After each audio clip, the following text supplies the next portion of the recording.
In the year 2077, nuclear war consumed the Earth, and atomic fire rained down from the skies. Those who survived, well, they did so in great underground vaults. And when those vaults opened, the survivors set out to bring order to a chaotic wasteland. Some 200 years have passed since then, and while I wish I could say that was the last war to grace the Colorado territories, that simply ain't the way things played out. But where are my manners, folks? My name's Bert, jack of all trades and handyman of sorts. I do what I can to keep the lights on in this little slice of wasteland that we call Longmount, Colorado.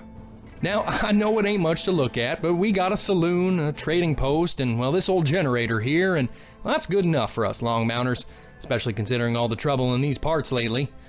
You see, a few years back, war came right up to our doorsteps here in Longmount. There was this army, calling itself Caesar's Legion, and they were causing all kinds of problems just down the road a piece. Started in Arizona and spread like wildfire. And thankfully, the Legion bet the farm and lost it all, duking it out with the new California Republic, and the Legion's been on the run ever since. Now, you'd think that would be the end of our troubles, but about a week ago, a local merchant by the name of Honest Abe hired a bunch of no-good raiders to steal the fusion core right out of our reactor. Turns out Abe had a buyer for the core in Boulder City by the name of MacArthur, who offered a king's ransom for the damn thing. Well, luckily for us, 3 traveling do-gooders discovered Abe's double cross, and when they confronted old Abe, that lousy no-good traitor pulled a shotgun on our band of scrappy heroes. After an exchange of bullets, Abe is pushing daisies, and this is leaving Longmount without a supply line to the bigger settlements in the area. Thankfully, our do-gooders are offered to help find a replacement for old Abe, and well, now they're headed south to the Grand Bazaar in Boulder City. Hopefully they can keep the caravans running on time, and maybe even settle the score with this MacArthur character in the process.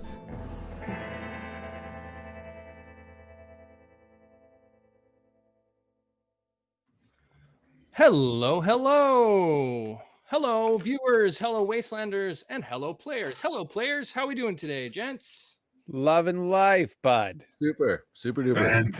Fantastic. Fantabulous all around. This is what I like to hear. Yeah, how we doing, folks at home? It's so lovely to see y'all once again. Thank you so much for joining in. This is episode 3. I don't want to jinx it, but this is 3 episodes in a row on time. No issues as of yet, so let's see if that continues through. Yeah, the wood has now been touched all around. Phrasing? Are we not doing phrasing anymore?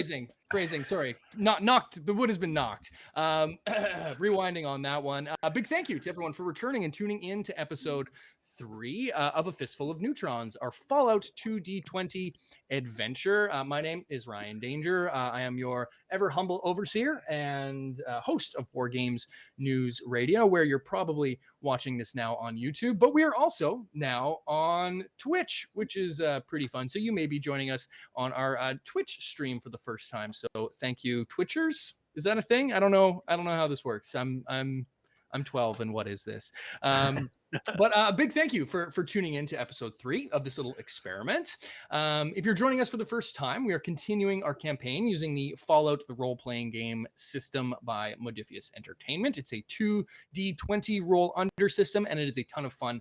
We're having a great time with it so far, and you can, of course, pick up your copy on Modiphius.com or in the Amazon affiliate links below if you want to help out WGNR and the stream. We are live every other Thursday, and if you haven't already, please do subscribe on YouTube and or Twitch now for more Fallout role-playing game and Fallout Wasteland Warfare content. And just as a preview, tomorrow I have a very fun Wasteland Warfare sneak peek video coming out for some folks there if you're interested in the Commonwealth wave of the game, which is set to be coming out in around November. We've got a bit of a sneak peek of that coming for you, so stay tuned for some information on that one. And of course, if you really want to show your support, you can find us on Streamlabs or also on Patreon. There's links in the description below, and of course you can click on our little Nightbot links in the chat there if you want to go and pick up some WGNR merch, or just leave us a bit of a hey, how's your mother tip, or just to say hi, works too. But that's how we keep the stream alive and how we keep this little project going. So your donations go a long way towards that. But On top of that, you can find us on Instagram and all of the Reddits and all of the things. But with all of that taken care of, we just have one last little bit of housekeeping, and that's a quick content warning in that the world of Fallout can deal with some pretty dark subject matter from time to time. We're not going to go to any super dark places, but be forewarned that there will be probably be some violence, some coarse language, and or some content which may not be suitable for all viewers. So you have been warned. But with that out of the way, Bystanders may be shot. Sorry to interrupt. Bystanders will most certainly get shot. yeah, for those Like of for you, no reason. I mean, there's Innocent, reasons. not innocent. There's reasons. It's all the same. Complications, same. or All just same. Johnny just wants to get his gun off. Johnny just wants to, you know. Or Grant or Yuri. I haven't not shot you, a Yuri. single Yeah, gonna you know what, innocent Yuri, person. your time's coming, bud. Just wait till you shoot an innocent, and then how the turntables will. How the shoe is on the other table now. Yeah, How the exactly that. tables. With the warning of friendly fire out of the way, let's go around the table and virtual table and meet our virtual friends or real friends in a virtual world. Starting with Justin, tell us a little bit about yourself quickly and your character. Hi, yeah, my name is Justin. I'm Canadian living in the Greater Toronto Area. And I play Yuri Andropov. He is a priest from Irkutsk, which is in Siberia. And he has made his way to America before the bombs fell in maybe not so much as you say entirely on the up and up. Some sneaky circumstances involved there. Moving along the table, we'll go to Grant, aka the Rifleman. Absolutely. Mercenary life got a little bit dusty, let's say, after a while. So I joined up with these two jokers and clowns, and somehow their principles are helping me to get out of bed each morning. Of course, Duke helps a lot with that. My dog, rescued him from Dogtown a few years ago. He's a very good boy. And I basically follow these two around, make sure they don't get into trouble. I probably cause more trouble than they do so far, but it's a beautiful thing traveling the wasteland with two people you can trust. Well, you know what? It's hard to find anyone in the wasteland you can trust, let alone Well, two that's people. true. So, I mean, there you go. Moving on, lucky for you to find two, and one of the most trustworthy or potentially least trustworthy, depending on which end of the gun you're on. Johnny Bottlecap, Rozzy Rhodes, tell us a little bit about your love and self. Well, the answer to your question is both, obviously. Yes. My name is Raj, and I play the character of Johnny Bottlecap, a wonderful, lovely gentleman, born of the vaults, and really the kind of guy that doesn't have any earthly business being out in the wasteland on his own. So it's really a good thing that he's run into his traveling mates here. I'll say, and it. I mean, I'm surprised, knowing what we know about Johnny so far, that these two didn't get shot in the process, but maybe they did, and maybe we'll find out about that on a future WGNR Origins video, which if you haven't been watching and you want to learn a little bit more about our characters' backstories, you can check out on the WGNR YouTube channel in the Fistful of Neutrons playlist, some origin stories. We currently have Yuri's and Johnny's up, and we'll have Grant the Rifleman's coming up for you folks later next week if all goes according to plan. So we are ready to roll, folks. And with that, we'll do just a quick little recap for those who may be joining us, because it's been an interesting couple of days for your little group here. The events of the last little while read something like an old West holotape novel. Your quest to aid handyman Bert and repair the Longmount's fusion core ended in a bit of a gunfight after you exposed the treachery of the town's merchant named Honest Abe, or now Not So Honest Abe as we're calling him, who planned to sell said fusion core to someone named MacArthur in the not too far trading hub of Boulder City. It was a harder fought battle than you all expected it would be, but Abe was eventually taken down, but not by yourselves, but rather by a bullet by some mysterious stranger. Bow now, who may or may not be out there. You all survived, more or less unharmed, but a local shop boy by the name of Hondat, who came close to all y'all's hearts, was hit by a stray ricochet, fired by the rifleman himself, who didn't go so well for Hondat, but thankfully Yuri was able to put his medical skills to the test, and with the help of a stim pack, the young lad was nursed back to health, and was regaled by Yuri's stories and tall tales from before the war and before the world moved on. Johnny, on the other hand, spent the night celebrating in the local tavern called the Watering Hole, getting drink after drink after drink after drink bought for him by the thankful populace of Longmount, and also came away with a few caps, partaking in a bit of an arm wrestling competition as well. So he came out on the right side of that. But meanwhile, Grant spent the night doing something a little more sneaky, going through Honest Abe's shack and belongings, finding some scrap and some junk, but also a very mysterious and tantalizing laser weapon of the likes of which Grant has not seen. And that's curious because Grant, he's seen some guns in his day. He has. He has indeed. He had. Bit of a question mark there. Yuri laid Honest Abe to rest and left most of his earthly belongings behind, save for a busted up double barrel coach gun. With the only trader now 6 feet under in town, Carla, Bert, and the other Longmounters asked one last favor of you folks. And that was to head to Boulder City and to find a replacement for Honest Abe, to keep the supply caravans running to town, lest Longmount become, well, just a faint memory of a one Brahmin town in the ass end of nowhere. So with that, you all headed back out into the Wasteland triumphantly, which is where you all find yourselves currently. It is early morning, maybe only an hour and a half or two down the road from Longmount, back towards the turnoff towards Niwot, and where you encountered Mr. Microwave some time ago, the Mr. Handy looking for a hand himself. But it's cool, it's crisp, it's one of those fall days where there's a thin layer of fog about, which is slowly getting burnt off by the early morning air. Can't be more than 10 o'clock in the morning, as you start to make your way down the road, or have been making your way down the road. It was a bit of a to-do yesterday for your party. How's everybody feeling so far? Yuri, we'll start with. How is your conscience today, comrade? I think Yuri has spent most of the morning kind of just walking.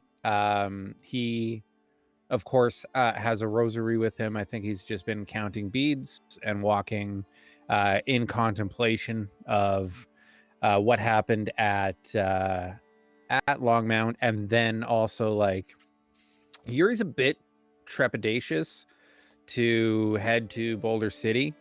It's he's been on the Boulder Loop before. He knows it's a rougher area. There's a lot more raiders.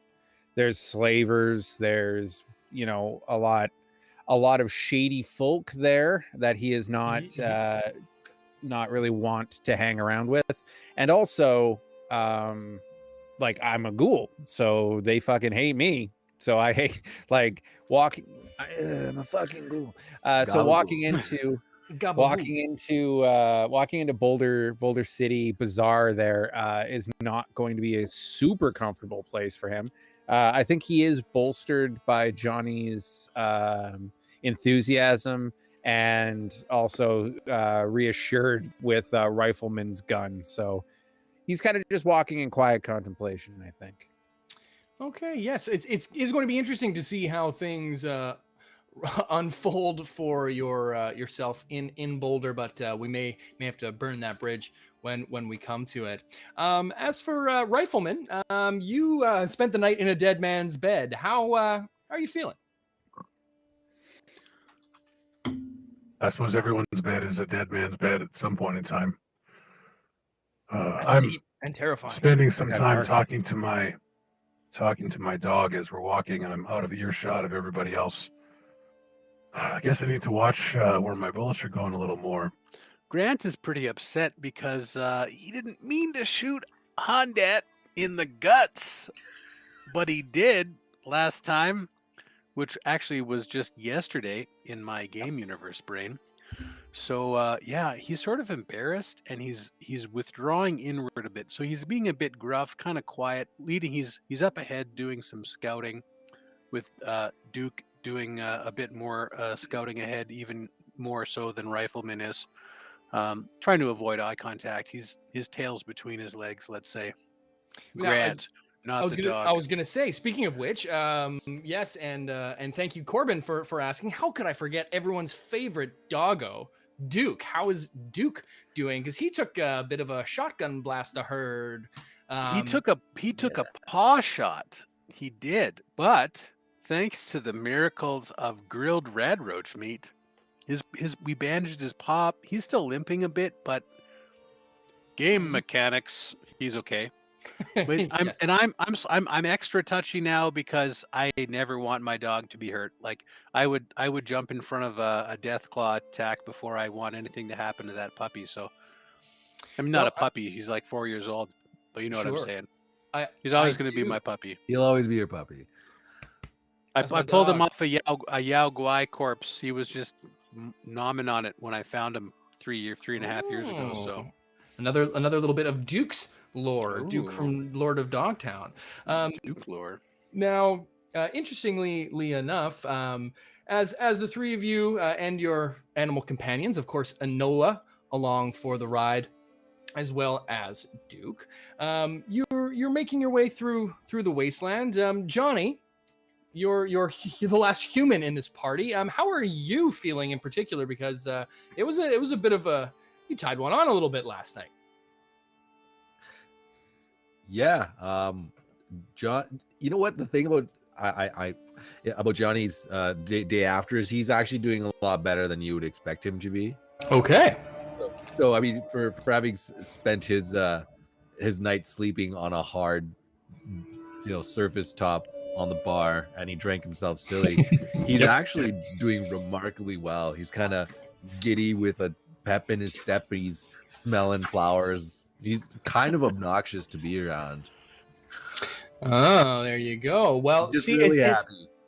and interesting enough, and I think you all have reason to be happy because not only do you have 50 new caps that you gained from Bert for completing your mission, you also gained, I think you gained an additional 10 caps from your arm wrestling there, Johnny. But on top of that, you might be feeling extra good because you've all leveled up. I had done some wrong calculations in the last episode. Your quest you completed was a major quest, not a minor quest, which actually gave you double the XP that I actually originally awarded you. So we're actually up just within level 3 range. So yeah, there is a pep in your step, and mainly because you all have one additional hit point.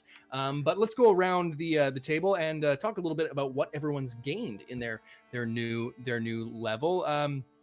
Rifleman, how's level 3 treating you?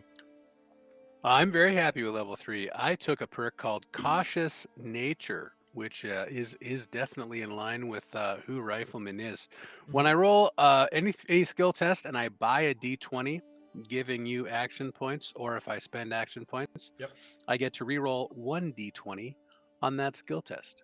Oh, Sort of like the luck feat in a certain other game system. yep. Interesting. So and that only applies. So if you buy a D20, I either have to from buy the it, action yeah. pool. Okay, gotcha. So it's Yeah. and it's kind of like luck in this system as well.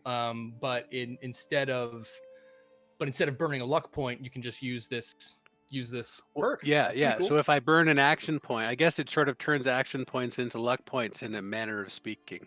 if you so need to, right? That's Yeah. that's kind How of many cool. times can you use that actually?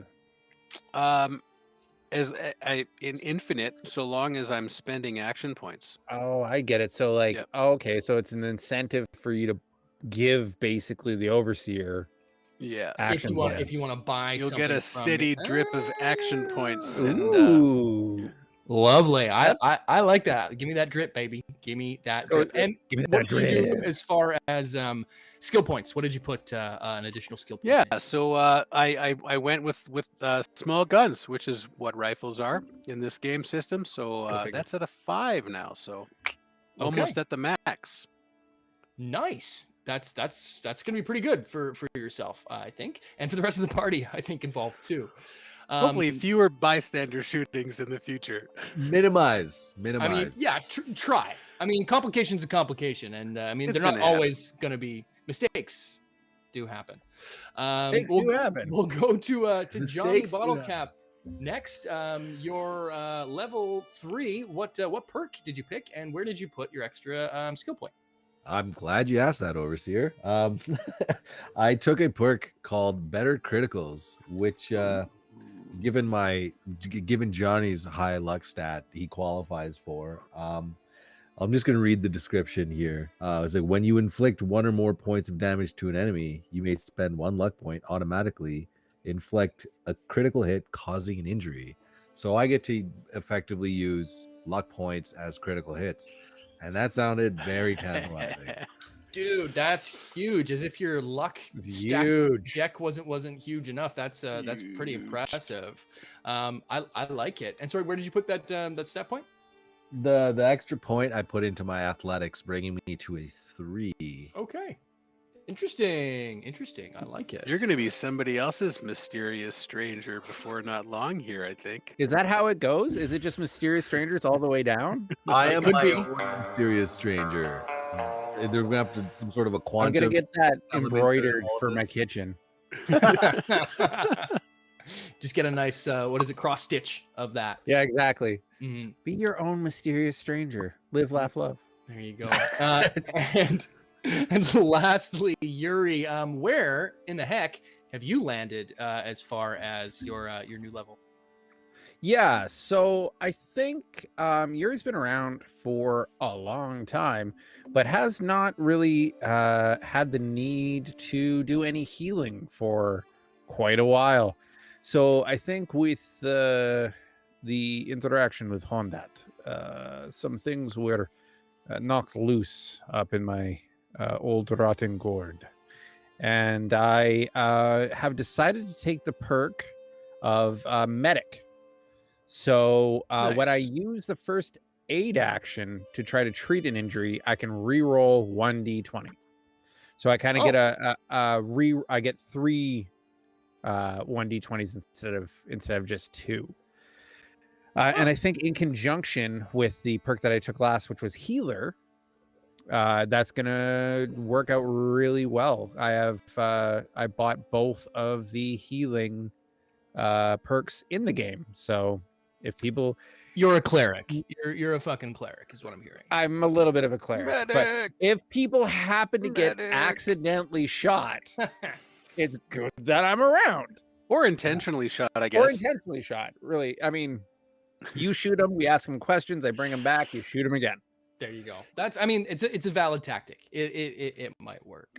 But now that you're all leveled up, of course, don't forget your additional hit point, which will probably go in handy at some point in the future. Oh yes, of course. Sorry, I forgot to yes. I also just dumped 1 into science, so bring my science up to 4. Okay. So Very good. It's a pretty.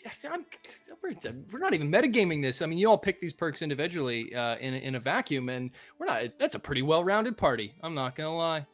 I like the way it works. But said party is currently traversing through the wasteland, as mentioned, with animal companions either leading ahead or in tow.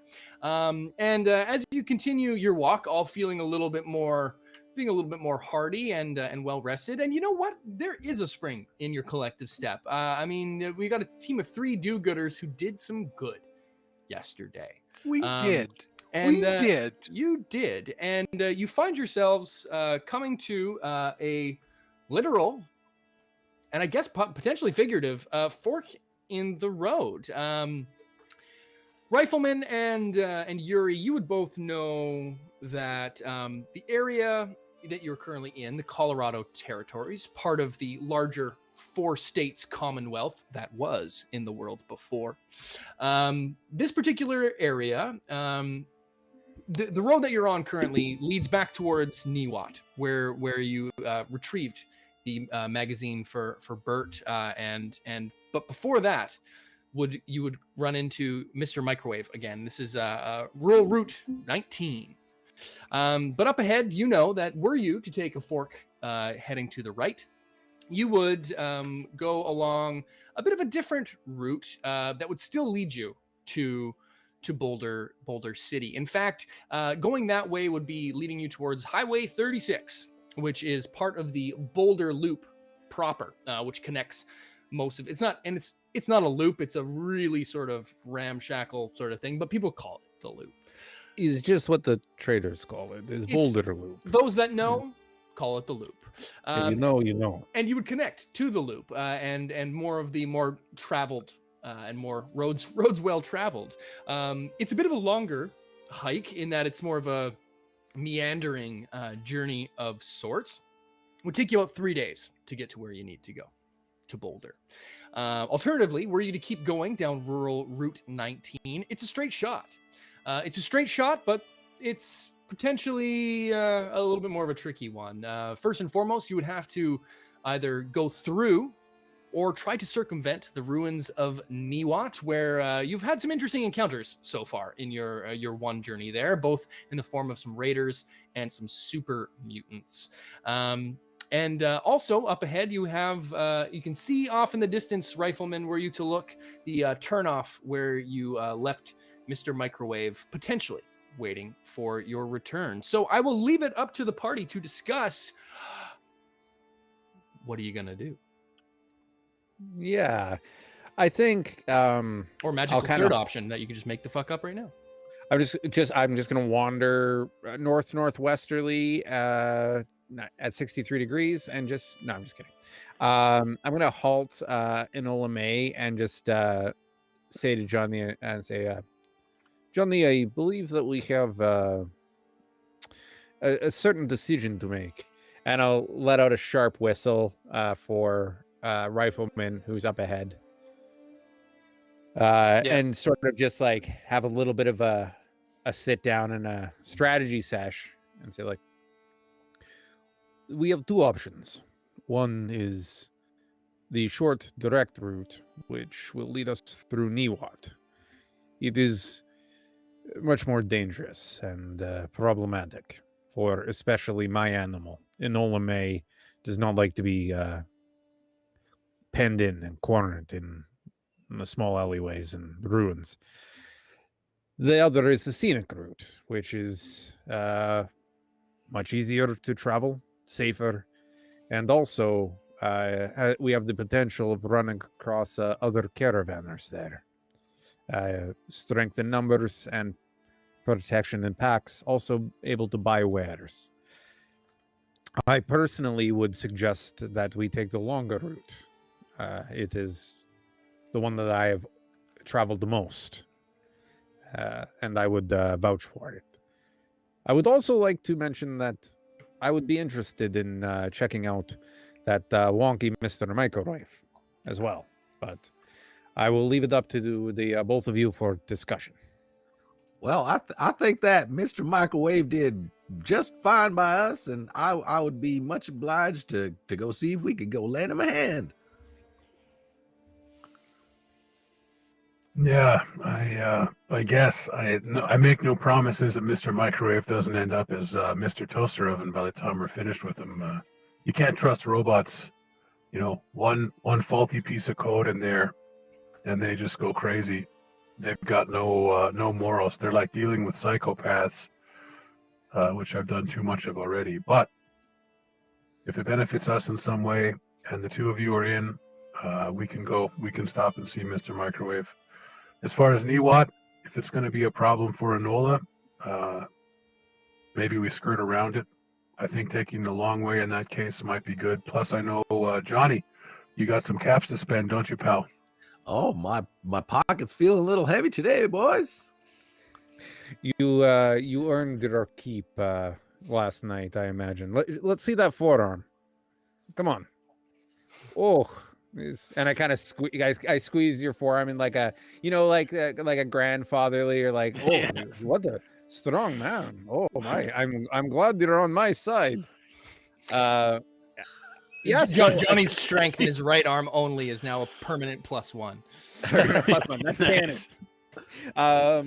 And I'll say to Rifleman, like, I understand you have a predisposition towards robots, but if worse comes to worse, we only have more parts. We can either destroy or disable and dismantle him if he becomes a problem. I have no issues.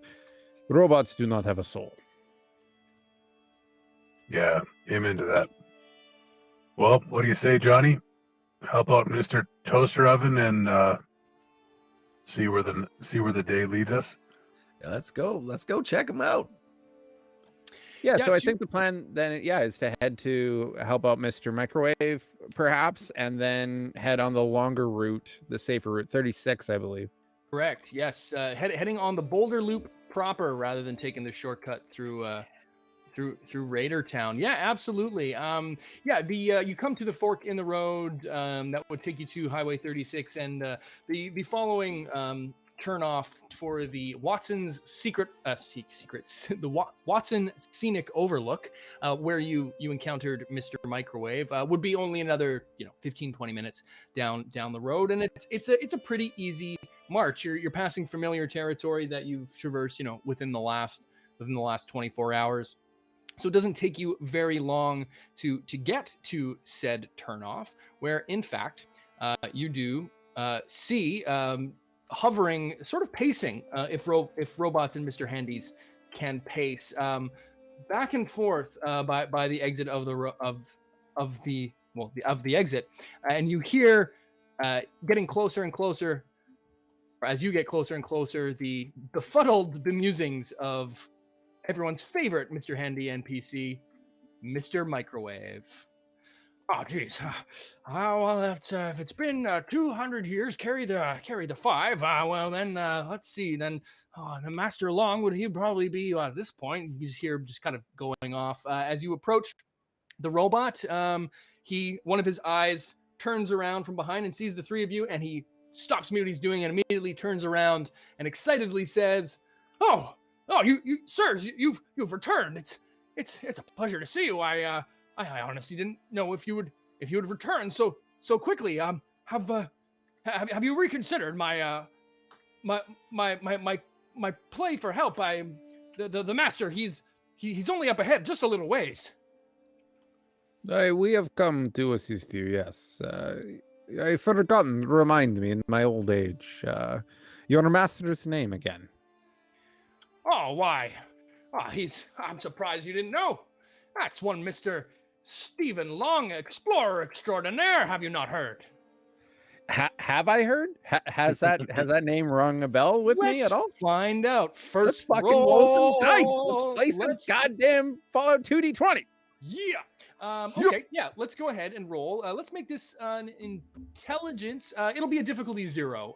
Intelligence plus. Ooh. I mean, what do we have for skills here? I guess it would be. Is there even a history skill? There is not a such a history thing? skill per se. Bees?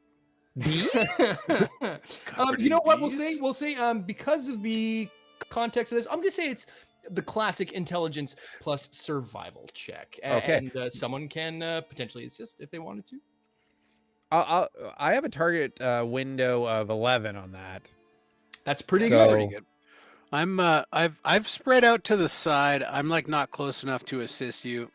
My gun's cradled, but I'm just sort of, I hate these robots, so I'm like not in the conversation. Well, yeah, I mean, Johnny, if you want to assist, you're more than welcome to. I don't, or I could just straight up raw dog it. No, I'll throw down an Oh. assist. I mean, I'm in it to win it. Okay. In it to win it. All right. I'm going to roll 2d20 at a target number of 11. All right. And that is a critical success and a Hello. 17. You can't Okay. see on the. Yep, no, all good. So you got a critical success. So that's going to generate 2 action points for your pool. If you want to, Can we get like a sound effect for a critical success, like a stinger? Cha-ching. do you think critical? what if I had a soundboard queued up and was just trying to do that right now? You guys, you players can't hear it, but everyone at home can hear this soundboard at the moment. And when you hear that, you take a shot. There you go.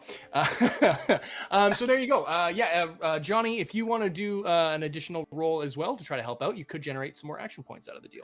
Yeah, I whiffed it. I rolled a 19. I don't Okay. know what I was supposed to check against, but it didn't. It wasn't 19. I can tell you. It Your that. wasn't shoes fell off. Yeah, I was just that was bad. I'm sorry. I was basically no help whatsoever. Hey, Yeah. fossilized dog poop. Yeah. was, yeah. yeah. I really, If you you'd really rolled a stepped 20 in it now, Johnny. There you go. If you'd rolled a 20, that would have been a complication. But a difficulty 0 tests to game explain for a minute, give you the chance to roll for something should you so choose, and and it can help you generate action points. And currently going into this new quest where you've all regained all of your luck points and whatnot, but you're starting with no action points. So the difficulty 0 tests are a good way to gain yourself some action points. But if you have it's also a way that you could accidentally complicate. You But could goof troop it. you can goof troop it easy, but you didn't in this case. And in this case, Yuri, the second he says the words Stephen Long, it rings a bell in your head of it was a famous Colorado adventurer and explorer from the before times in the long ago. One of these, like, imagine like a modern day Jeremiah Johnson type, like a Bear Grylls or a Survivor Man or something along those lines. From pre-war.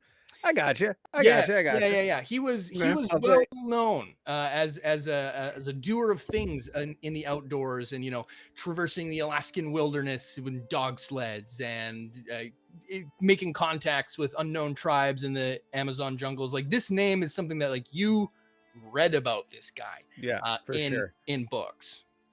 I'll say to Mr. Microwave, I'll be like, Mr. Microwave, Stephen Long, the famous explorer and adventurer. He had the holotape series that you could buy at the drugstores.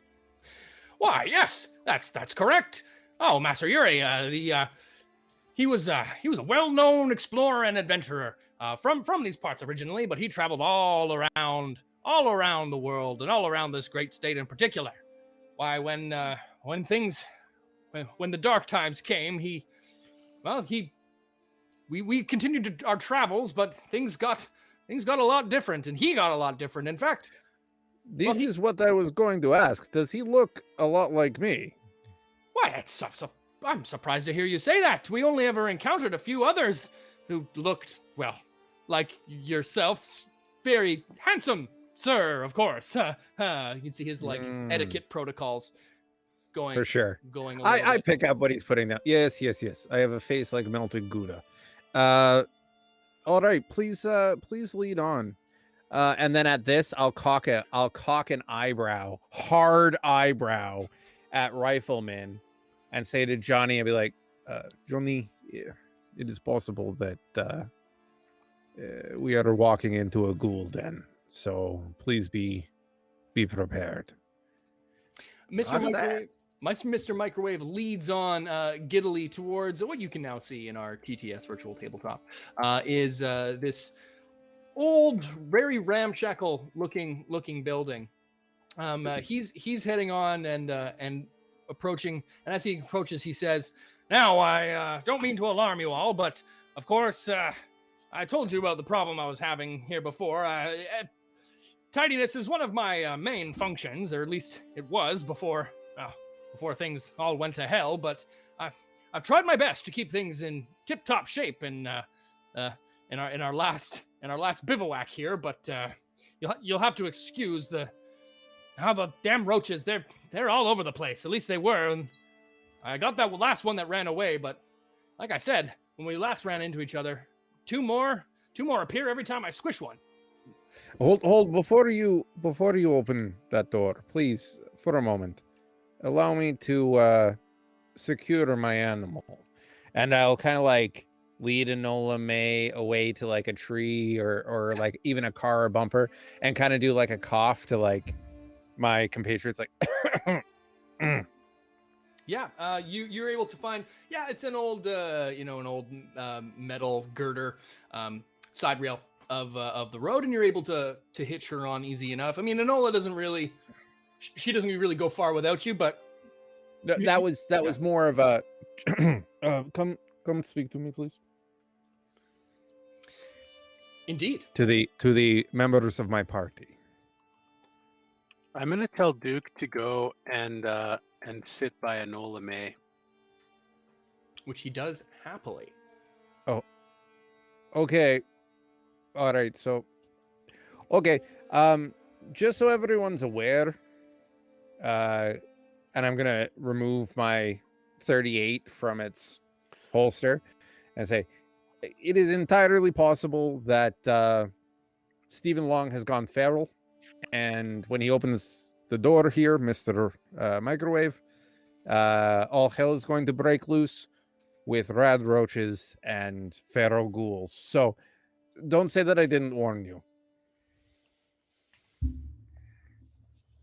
And I'm just gonna stand at the ready. Okay, good to know. So we are now engaging in a new type of mechanic that we haven't done in this game yet, and this is a location and or scavenging scene. So when you game wise find a new location or something like this that you want to investigate, there are a number of things you can do. Some places will be populated, some places will not. Sometimes it'll be up to you to discover exactly what's going on. In this case, Mr. Microwave has let you know that you've got a bit of a rad roach situation in this old tourist trap overlooking sort of a large drop off into one of these, lovely canyon vistas that we have here in the Colorado territories. In this case, you know that there's some creepy crawlies inside. So you have a couple options. Well, you have infinite options because it's a role-playing game of what you want to do and how you want to do it. But from a mechanics standpoint, you can, like any Fallout game, video or otherwise, you can either go in guns a-blazing, or you can attempt to sneak your way inside. That involves a series of tests if you want to do that, or you can just, sort of cautiously go in and see what happens. Mr. Microwave is now standing at the precipice of the doorway, of the threshold, I should say, of the Watson Scenic Overlook. How do you want to do this?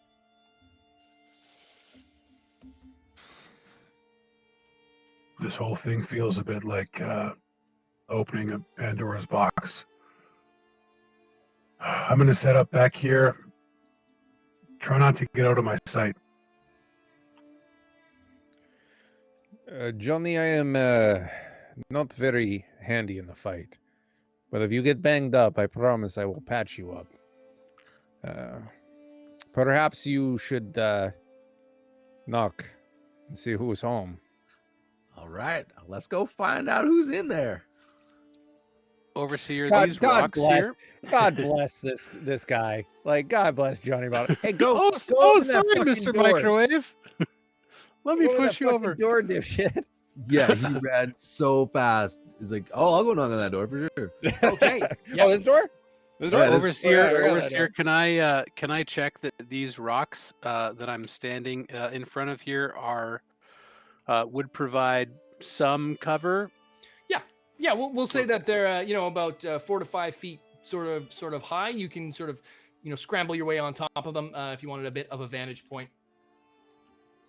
Fantastic. I'm going to uncover my scope, and I'm at the ready. Nice. Okay. Yeah, Johnny goes up to the door and Is anybody home? raps 3 times on the door. And why don't you roll me Uh-oh. yeah, sure. Let's do, it'll be a difficulty 2. we're gonna call this a. This is a little bit of an interesting one. We'll call it a. Okay, this is gonna be fucking strange. We're gonna do a charisma plus luck roll. And actually, I'm gonna up the difficulty to a difficulty 3 because you are both charismatic and lucky AF.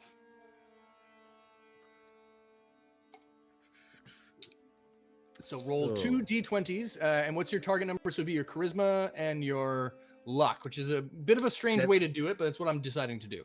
Charisma and luck is 17. Target number Okay. is 17. Jesus. Okay, Yeah. it's quite high. Okay, so let's see what happens with this.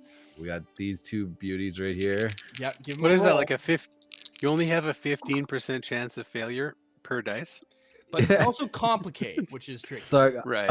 a 16 and a 5, so that's 2 successes. Okay, yeah, it's 2 successes. You are able to hear the second you knock. You hear from inside just a clamoring of noises and things. Nothing particular, but it just sounds like stuff just getting sort of shifted and knocked about. As you then hear shortly thereafter something slam up against the door, then followed by another something, and then another something. Okay. Someone's trying to claw its way at you right now. Some things are trying to claw their way at you right now. I think Johnny kind of takes like still looking forwards, but walking in reverse, kind of like in shock, just like. Can I try something, GM? Sure, you can try whatever you like, or you can propose anything you'd like. I'm going to wander off a fair bit from from Enola May and Duke Mhm. over to the side of the barn here where there's the window, Sure. and I'm going to sort of like look back at Johnny and say not too loudly, like, do not judge me for this, and let out a ghoul scream. Oh, you just go full feral on it, hey? I'm calling out to see if there's any feral in there. Okay. Oh man, the hairs on the back of my neck are standing up, and I'm like, I don't like okay. this. Yeah. This Yeah. is interesting. Okay, cool. I really, really like that. The second you let this roar out, before you even get like a couple sort of semitones out from it, you hear a reciprocal roar coming from further in the back of this building. You can't see, if you were to look in through the window, you can't see where it's coming from. It's coming from somewhere inside, but deeper inside. As soon as I hear that sound, I fucking hoof it to Rifleman and just say, we are live for sure. Yeah. Yeah, you're gonna have to go and do a test for me though. Okay, yeah, sure. Yeah. Let's have fun. You're play gonna games. yeah, you're gonna have to do how are we gonna do this? I'm getting sort of crafty with how this is working here. We're gonna do a luck plus survival test. Luck plus survival. Now, I would like to make it clear to the players and the people at home, I do not speak ghoul, but I can definitely make ghoul noises. I am a ghoul. So Gabagool. I'm a ghoul. You're a gabagool. Yeah. Gabagool. Gabagool. So yeah, you could have just ordered large fries and Yeah, exactly. and a biggie Coke, or you could have said something insulting about his mother. But let's find out. Eagle Donaire Zeppelin. I don't understand.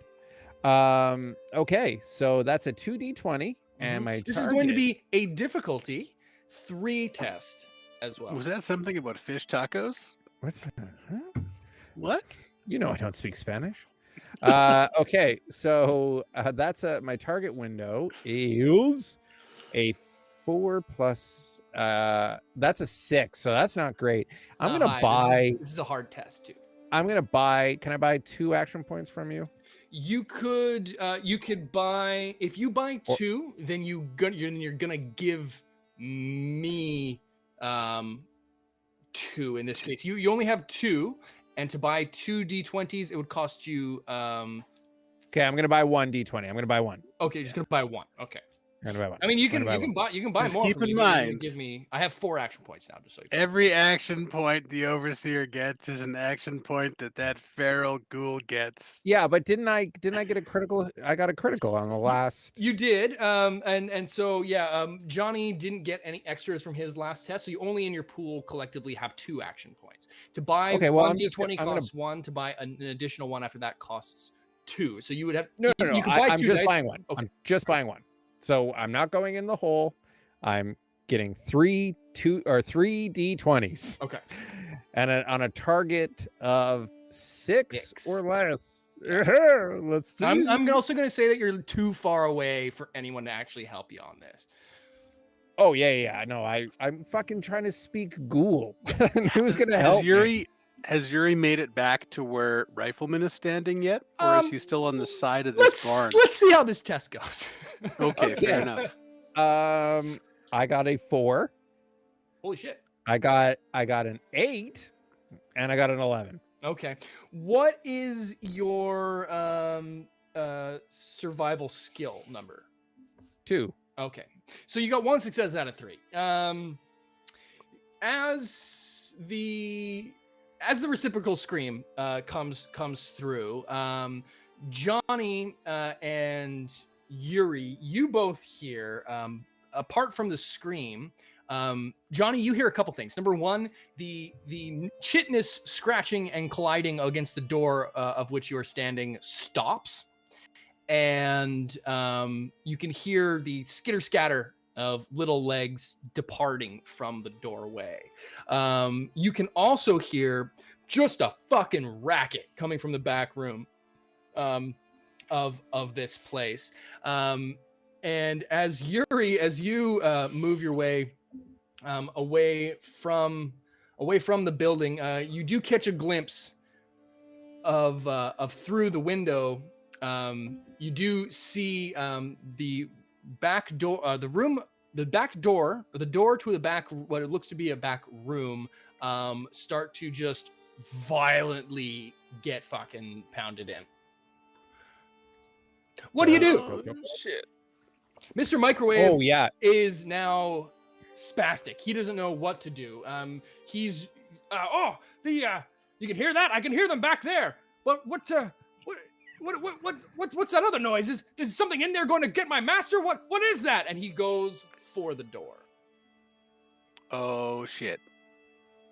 Okay, so I have started making my way back to Rifleman. Mm-hmm. Mr. Microwave is going for the door, correct? Mr. Microwave is going with his pincer claw to go for the door handle. As we speak, you have seconds both in game and out game to formulate. Johnny's gonna jump on Mr. Microwave and kind of like tackle his little grabby hand, Mr. Grab Hands. Not on my watch. Okay. Easy, Christina Ricci.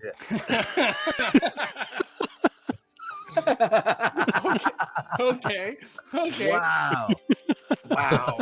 Wow. Okay, we're gonna do a contested test here at the moment. He's desperate to get inside and find out what this noise is, and if it is hurting his master. He seems oblivious to the fact that it's more likely his master. Is his master. But so we're gonna go ahead and have you do we're gonna do a contested test. So we're both gonna roll 2 D20s, but I'm gonna go ahead and spend some action points.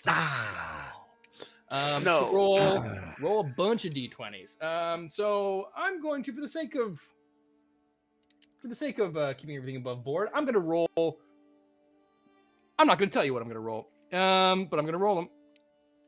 He really wants to get in there. It's gonna be a strength plus I guess would be athletics or agility. I'll let you choose because I'm spending so many points against you. I'll be benevolent in that point.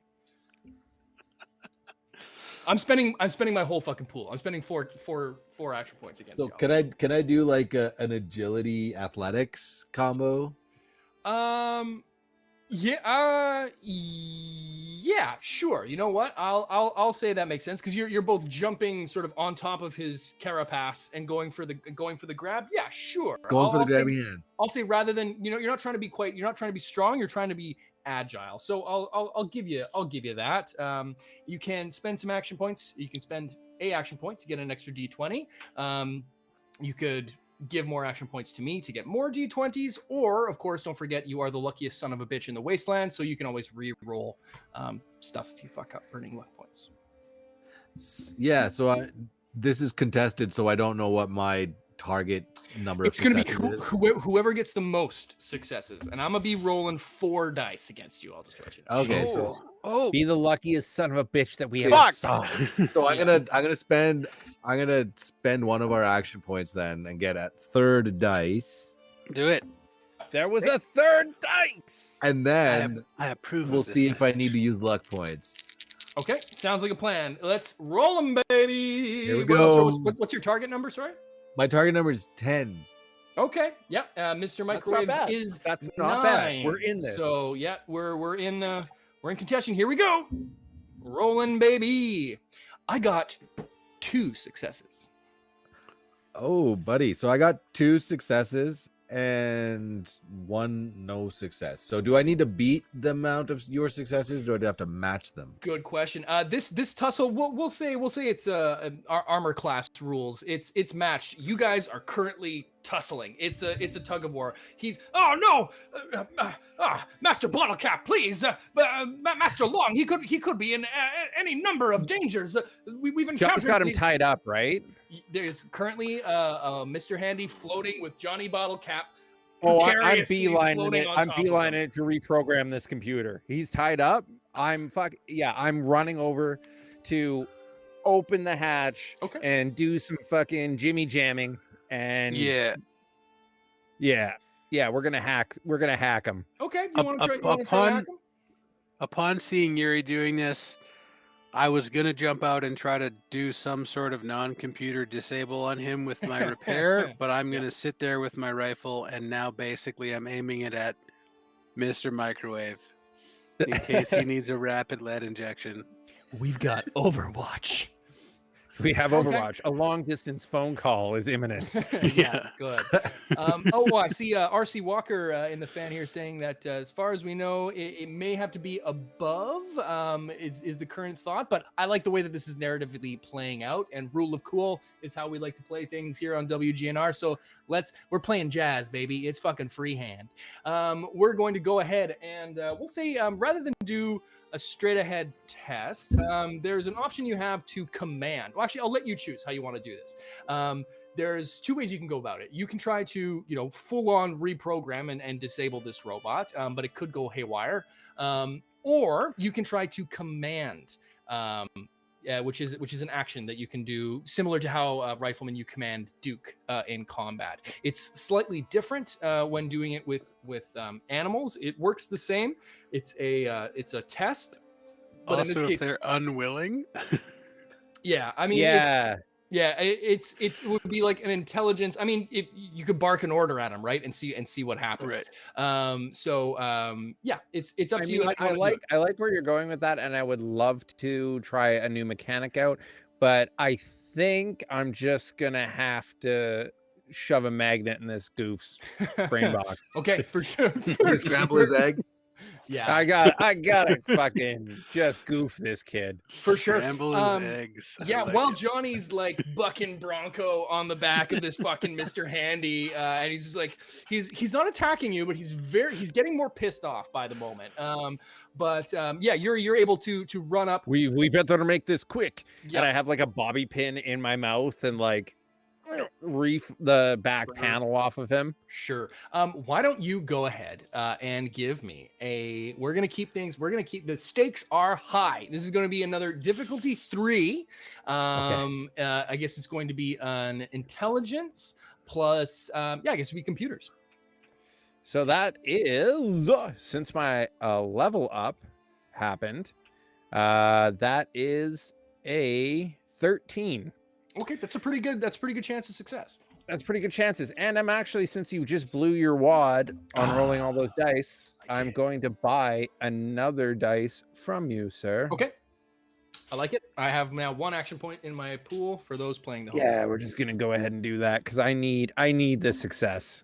Please, sir, may I have some dice? Yeah. So yeah, as I like slide in and like, oh Christ, like open Jimmy Jam, hit the back and just start like pulling fuses and screwing around with wires. Mm-hmm. Oh yes. What is my target number? 9. You said 13. 13. Yes.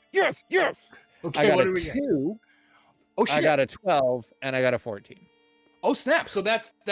Oh, so it's you- science. I got a 2, so it's under my science skill. So that's a double success. Yeah. Yes. So you got 4 total successes. Or 3 th- or total. 3? I got a You got- 2, I got a 12, and I got a 14. So 1 over, but I got Okay, a double so success. you I got got, you 3 total just got success. it 3. Okay, well played. Yeah, as you're trying to rewire him and he's moving, it's kind of cattywampus all over the place, but you're able to take that bobby pin out of your mouth and just put it across 2 little sort of electrodes and short the motherfucker out. And as you short the motherfucker out, he shorts out and just drops.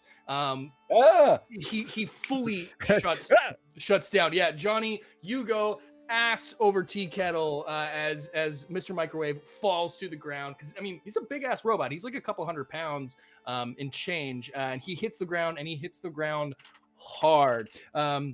Johnny, why don't you roll me a combat die, and we'll see if you take any. I mean, he's got a flamethrower, he's got a fucking buzzsaw going around, and he's got a giant flame jet underneath him. Do you take any damage from this, Johnny? Roll me a damage die, d6. D6. We're gonna use this lovely D6 right here. Oh, hi there. Hello, Ooh, that baby. little- that little guy. 2. That's a 2 for our home audience. Big not, 2, big not 2. great, Johnny. Not great. Yeah, you fall down, and as you do, as Yuri shorts him out, his buzzsaw kicks into action as he's sort of like rebooting all of his stuff, and Oh, you get no. a sort of a classic cut on your arm. Like imagine Tom Cruise getting a cut on his eye in a Mission Impossible movie or something, but it's the classic, like your vault suit is now ripped open a little bit, and you've got a bit of a flesh wound. Oh, on- like Spider-Man, and it looks all cool. That's exactly what it is. You're totally yeah. It Oh, looks so no, cool. Tour in this amazing, incredible fashion. You just got Horrible. Tobey Maguire. Yeah, I just got Tobey Maguire hard. Yeah. Like, you Mr. bastard. Mr. Microwave is down. He's in a bit of a reboot phase, essentially. He's not you didn't toast him, but he's fucking going through. He's like dun-dun-dun-dun, Windows fucking booting up again. Okay. And as that happens, you hear another guttural, ghoulish rumbling coming from very close on the other side of this door. I'm kind of out of tricks, so I think it's time for pew pew. Like I don't. What do you want to do? How do you want to do it?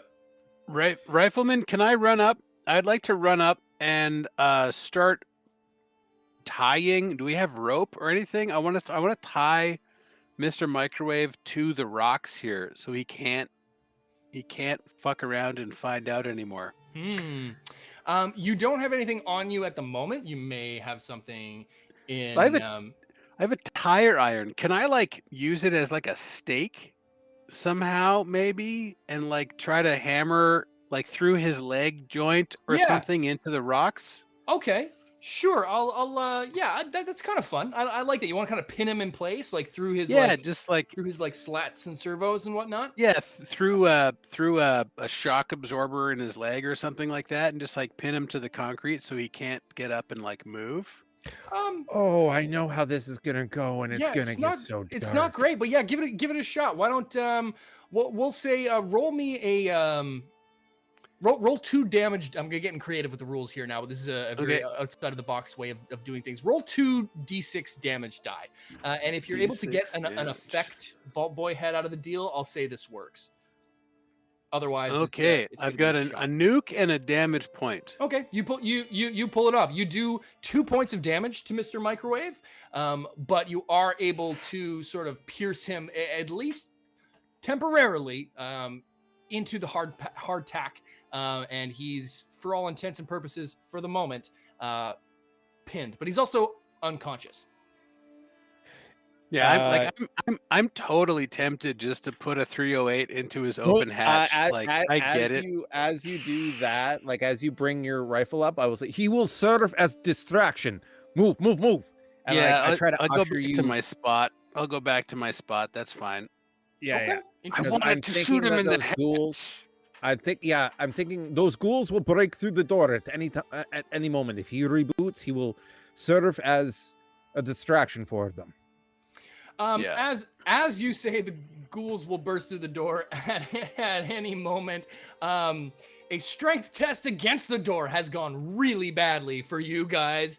No! Yeah, with a critical success. that's a As big one. the old That's a wooden big door. So this place that you're at, it's like what used to be like an old west, like back in the old days, an old west like hitch and post, trade and post sort of place that has now in years past. Before the war, become a bit of a Big Apple on the side of the road, pie shop sort of overlook tourist trap. But the old west trappings of the exterior of the building are still intact, including this old wooden door, which suddenly splinters into several hundred smaller pieces. And sure enough, from the darkened doorway, the first thing you see before you see the remains of Stephen Long is from this pitch black, a green iridescent glow as two glowing hands reach their way out of the doorway and propels itself forward. A feral ghoul glowing one. And with that, we're going to go ahead and take a quick break. Thank you so much, Well, it was everyone. nice playing this game with you guys. It was Bye. super fun. Bye, we're dead. Bye. He's Bye, right. we're Thank you. Love it. So thank you for tuning in. Everyone is camped. Roll new character. Yeah. We will be back. It is 6 minutes after the hour here. We'll say we will come back in just about 10 to 15 minutes here. Give our players and myself time to use the facilities, yourselves to grab yourself a quick drink, check your socials and social medias, and if you want to just tell some folks about this game, if you're enjoying what you're watching, tell them to tell your come. friends. Check Tell out your- the second act. Tell your friends, tell your fucking enemies. I don't care. Get anyone to Tell a watch this thing. We will return shortly, but in the meantime, mistakes do happen. Mistakes And do they're happen. about to do happen. They're They do about to happen. Oh, God. We are back, folks. Thank you for sticking around through the break into the second half of episode 3 of A Fistful of Neutrons, a Fallout 2D20 adventure. If you're just joining us for the second half, then you missed our lovely band of heroes reuniting with their good friend, Mr. Microwave, who led them to a tourist trap of old to investigate the demise of his former master, which I think it's safe to say that mystery has been solved because the old master, by the name of Stephen Long, is now a feral glowing ghoul standing. Yeah, he fucking sucks. Yeah, He's such a standing loud. Glowing. not mere. Whoa, steps away from you, Mike. What's up, plutonium face? Oh, Acting- Steven, what happened? What are you acting doing? You look glowing, fun. sweetheart. You look absolutely glowing. You're we're not a gonna light bulb. use- Get down from there. Well, actually, I'm going to use a different mini for this. I'm just going to use good old Yuri. A little copy and paste. There is now a new ghoul on the board. Listen, I don't want to be prejudiced here, but y'all kind of look very similar to one another. And it's not just because I'm using the exact same TTS acid, but it has now been renamed. I am going to have to move you guys a little bit closer to at least the two of you.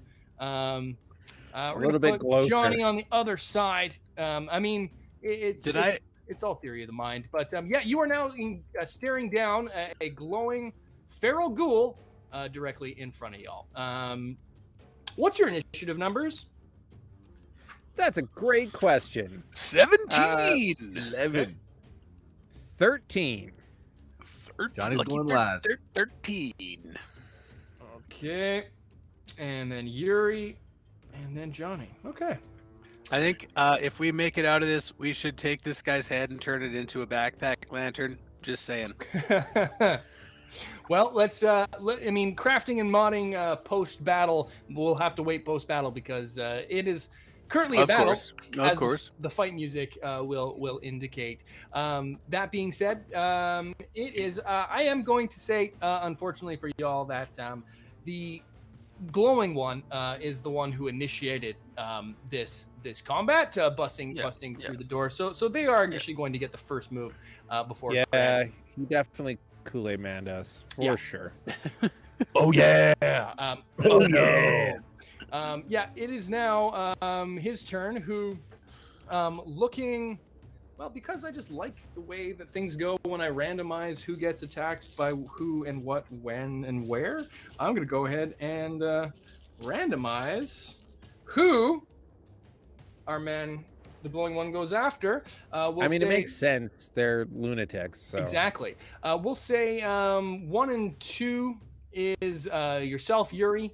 3 and 4 is Mr. Microwave, and Johnny Bottlecap is 5 and 6. So here we go, rolling the d6. Yes, not a target. Yeah, you're too far away, Grant. But interestingly enough, I rolled a 4, which means that the downed Mr. Microwave, of all things, is going to be the target. Poor bastard. Ruin this guy's whole life view. He's just like, Yeah, he's like, Master, you've made it, and then immediately gets attacked by his master. Yeah. I just want you to know that the dice rolled in exactly the way that I wanted them to. I mean, you spiked him to the ground. It's a 4. I'm and telling now, you. And now he's the goat in Jurassic Park. Yeah, he for his minor action charges in to Mr. Microwave after looking around wildly. He goes in and takes a big old swipe at Miss Monsieur Microwave, his French name, and he's going to go Microwave, Rico Suave, and he's going to go ahead and roll 2d20 on an attack roll, one of which will hit, and he's going to go ahead and deal some damage. He takes a big swipe onto the body of Mr. Microwave, and his flamethrower arm takes surprisingly less damage. He sort of flails and scratches away, but his ghoulish claws aren't able to really dig through the metal. He rips off a little bit of his Mr. Handy plating, but he's more or less unscathed by this interaction. Grant, it is top of the order, my friend. What are you going to do, Mr. Rifleman? I'm thinking to myself how this is going to make the junk collection later a lot easier for Mr. Microwave. But I'm going to take a minor action and I'm going to aim. Okay. Which will allow me to re-roll a d20 on my first attack roll. And I'm going to try to shoot this. Ghoul is what I'm going to do. Wait, which ghoul? Which ghoul? Specify.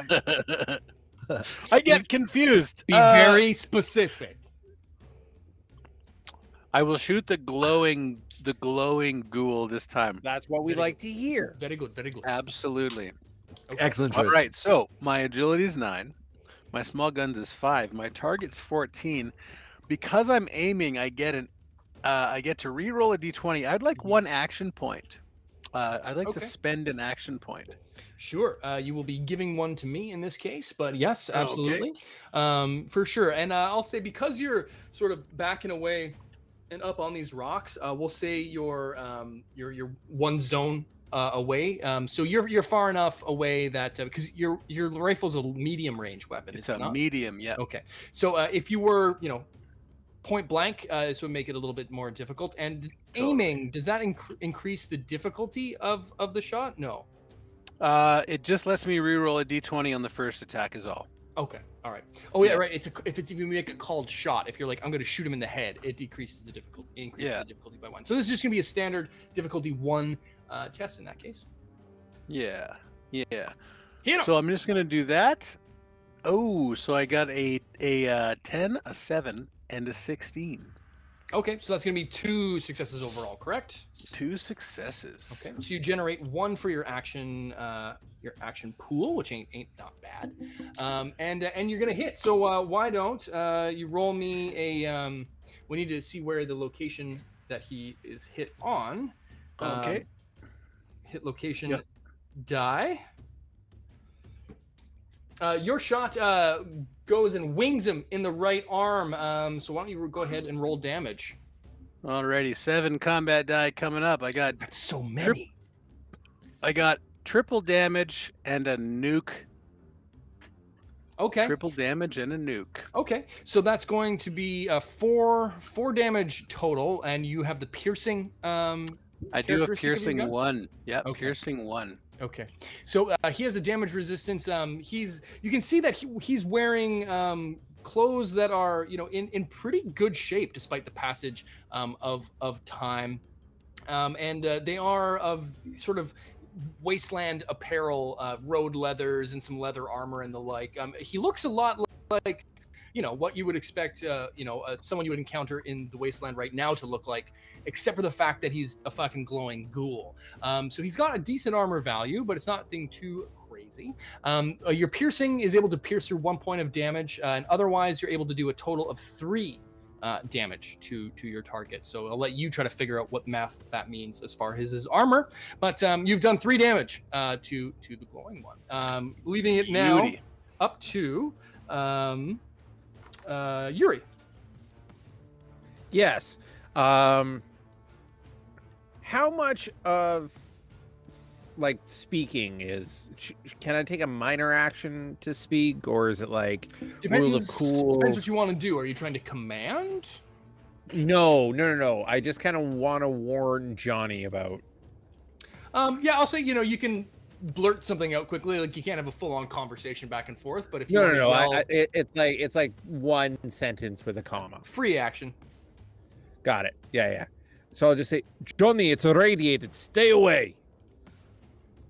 Oh man, And, absolutely. I don't have a lot of stuff to do. You know what?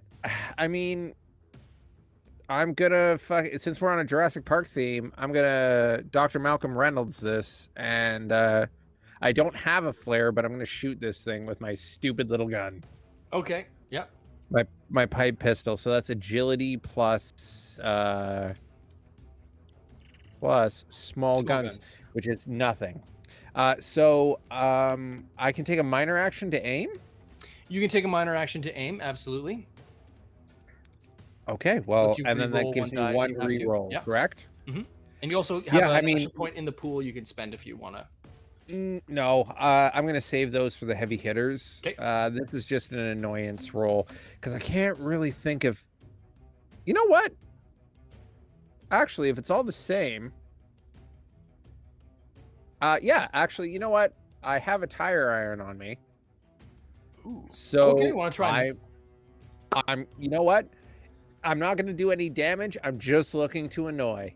So I'm going to approach him with my tire iron drawn and hammer him with a tire iron. Okay. Yeah, give it a go. So I think melee weapons, which is something we've yet to do in this party. They're a very shooty group. What is it? A strength plus. It's just strength What is plus. Yeah, What I is think it'll probably be melee Oh, weapons. melee weapons. Yeah. Melee weapons. yeah, and I have nothing in that. So I'm rolling 2d20 on a 4. So Okay. let's see. All right. Boop. Yeah, it's a 13 and a 19. So Okay. shit, sweet FA happened, but I am up in his grill. You are now up in his grill, and I like that. Let's move you, Yuri, up in said grill. Yeah, I'll say that you're now. Rifleman sort of- gets confused. Shoot the The one that's glowing one. glowing. The glowing one. That's going to be your action, Yuri. We're going to move on to Johnny. What's the play, my friend? Johnny's gonna kind of, like take a knee and, take aim and start blasting. So what's Ready, fire, the aim. challenge? What's the challenge here for? A combat, and not it's just any success on this character. He's a difficulty 1 to hit. Some like smaller creatures and things like that are difficulty 2, but most things are difficulty 1. What's a Cazador? What's the difficulty rating on? They don't Cazador? exist in this game. Thank fucking God. Yes. Thank sweet Christ. Yeah, there is talk of some expansion modules coming, and there's lots of homebrewed monsters out there, which you may encounter in the future. But as of right now, we're just going textbook.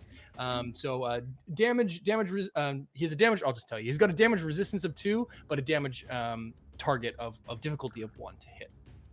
All right, I'm gonna just take a straight up shot at him. 2d20. Hit it, baby. Here we go. Oh, that's 1 success. Actually, that might even be a critical success. I rolled a 2. and Oh a yeah, 12. absolutely. So that's going to be a critical success with your 10mm pistole. Now roll for. I guess we need to roll for hit location, which I'm just doing hit locations for those at home, just because it makes life easy. Right in the chest, your 10mm pistol goes off, and so you have 4 damage die, but you can increase it to 6 if you max 6 if you want to burn some ammo, which you might be not sure how your ammo supply is doing at the moment. Wait, don't you have better criticals?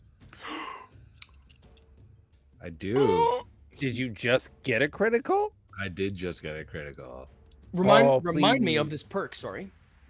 So how, can I up the ante on this one? So it says when you inflict 1 or more points of damage to an enemy, you may spend 1 luck point to automatically inflict a critical hit, causing an injury. Okay, so you'd have to roll your damage die first, and then if you do damage, then you can normally if you do a critical hit, which is 5 damage or more, then the target is injured. But in this case, you can, if you do just 1 damage, you can burn a luck point and inflict that injury. So you'd have to roll damage dice first, because there is a chance you completely whiff on all of your damage, but I don't think it's very likely. All right. Well, I think I might spend a thing of ammo. Okay. To up my. So I got 6 d6s in my hand. Okay, let's do it. Fistful. That's a good number of D6s right there. That is. Yeah. Fistful of d6s. Fistful of neutrons. Roll them, baby. Oh man. Okay, so are you ready for all of these? I'm ready, baby. Hit me. Okay, we got a 5, 2 2s, Ooh. 2 1s, and a 6.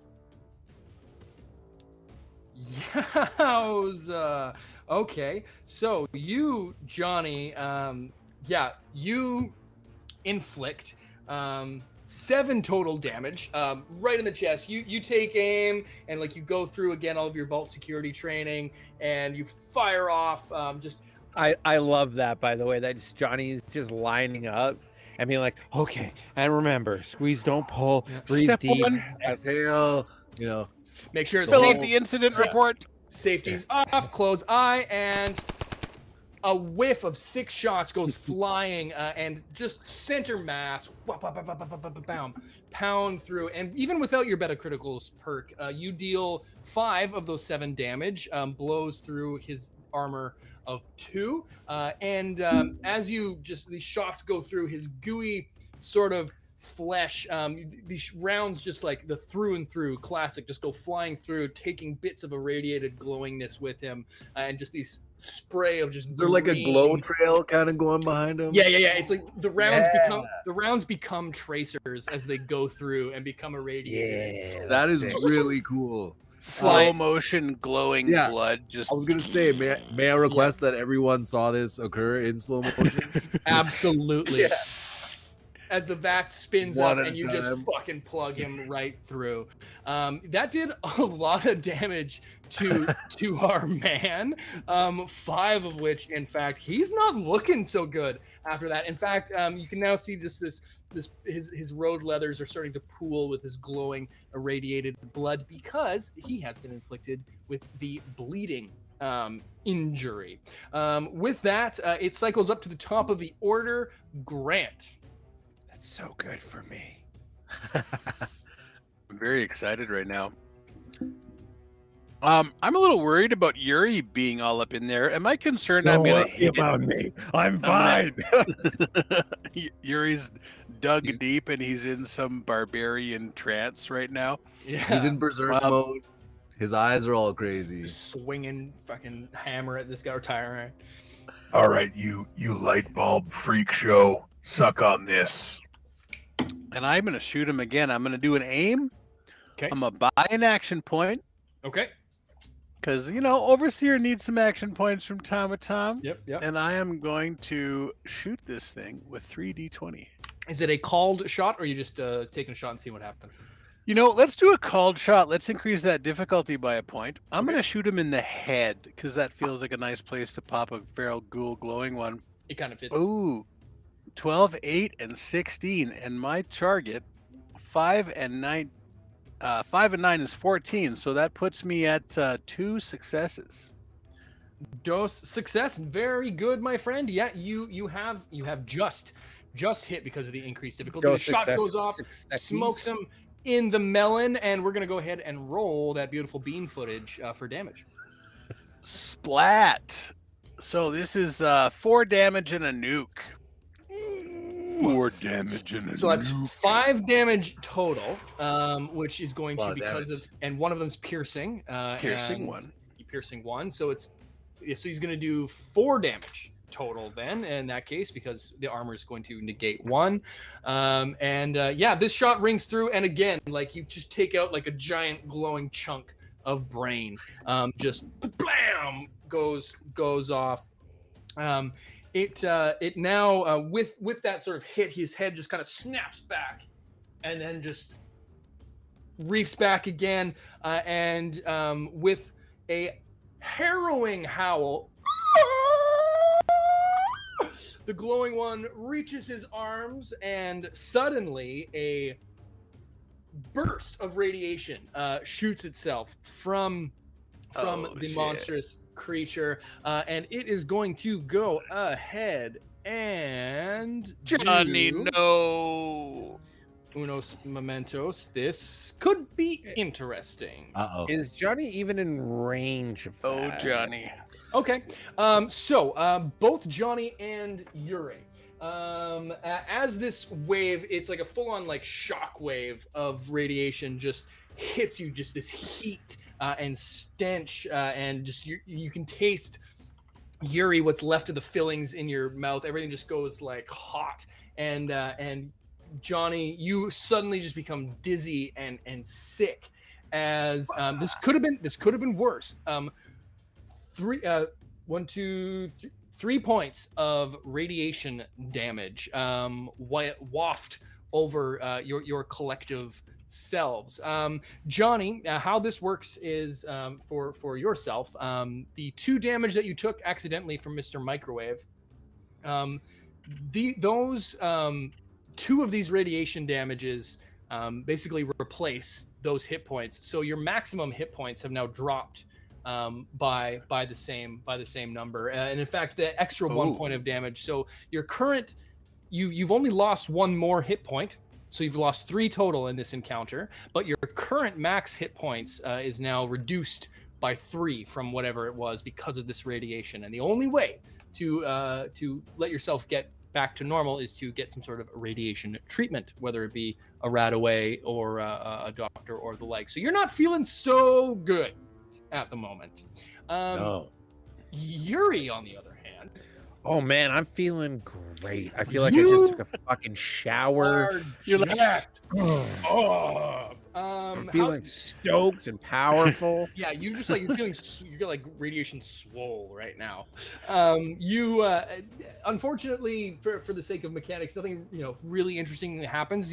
If you had been injured, you would have just gained some hit points. But I'm super maxed out on HP, baby. yeah, there you go. So we'll say you have a temporary +1 hit point because you gained 1. We'll say that you have a temporary. It's similar effect that if you'd taken a long rest right now, you would have 1 extra hit point. You feel fucking great, as it is now your turn. What do you do?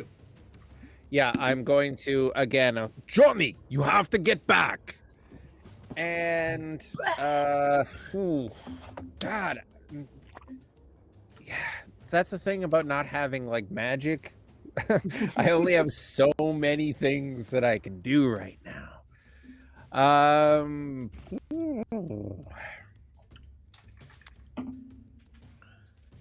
Yeah, I mean, I'm just gonna have to. I'm gonna have to plug. Actually, you know what? He's bleeding, right? Oh, he's fucking goof trooped. He actually gained one additional. He actually that all of a sudden he looks after that radiation burst is not making him feel so well. The bleeding effect adds 1 extra point of damage at the end of the target's next turn. Ew. But just so narratively, in effect, he's bleeding irradiated blood on the ground. Everywhere, all over the place. Yeah. He's fucking. Yeah. I'm going to look down at it, look up at him. I know no one's home, and smile and step into the pool of blood, just as a narrative effect, and just be like, "This is where I fucking live, son," and pull my 38 and try to cap this fucking idiot. Sure. Yeah. Thank you for the assistance, comrade. Oh, I like that's a great tagline. Yeah, you're now within shooting distance where you're not point blank up to him. That your 38 is impeded by the success of this. So difficulty 1 test, small guns plus what is it? Agility. Give Agility. It's not great. I mean, I'm not good at stuff. That's okay. But let's give it a go. Dodge this. Oh my god, I have an agility of 5 and I got double 3s. Oh, Whoa. double 4 threes. successes. You're looking at it. Can you see that? It's blurry. Oh. It's blurry as fuck. It's but blurry. I'll Bring it back. I'll There you pretend, go. I'll I see pretend it. that it is. Oh, I Yeah, see it. it's There it good. is. It's good. There it is. Double 3s. Double Yeah, so that's threes. 2 critical Okay, so successes. just for a second, can I? Yeah, I step into his pool of blood, draw my 38 pipe pistol, and say, "Thank you for the assistance, comrade," and level my pipe pistol at him, and just fucking enter a round into him. 100% roll damage. I get 3 damage dice. Yep. Again, not huge. Do you get to? Can you increase your fire rate? No, 38 doesn't have any. No, and that's the combat d6 that I'm rolling, right? Correct. Yeah. Boop, boop, boop. I hope you I enjoy got- these. I got 2 nukes and an X. Okay. Yeah. So you do a couple extra points of damage. The shot rings through the part of his head that was there. What's left of his head isn't a lot after that next shot, which also was a headshot, interestingly enough. But he is still kicking. And it is now Johnny, your turn. So yeah, Johnny's kind of put a little bit of distance between the pulsating radioactive ghoul. Sure. But he's gonna try and go for more of the same, take another shot at him. Yeah, absolutely. You won't be able to aim this time because you will say that you moved as your minor action to get out of radiation burst zone. But you can definitely still take a shooter-risky. Yeah, we're gonna give it a go. So, that was a critical success and then a second success. Fucking criticals all day. You guys are just All day long. Like this one's a numero uno. Your your action point pool is almost full. You have 5 of the max 6 that this party can have at any one time. Your shot rings true, but as you sort of step back, this radiation's making you a bit woozy, and you were aiming for center mass again, but you sort of dip a little bit and fire off and hit this thing in the left thigh. Give me another roll of damage.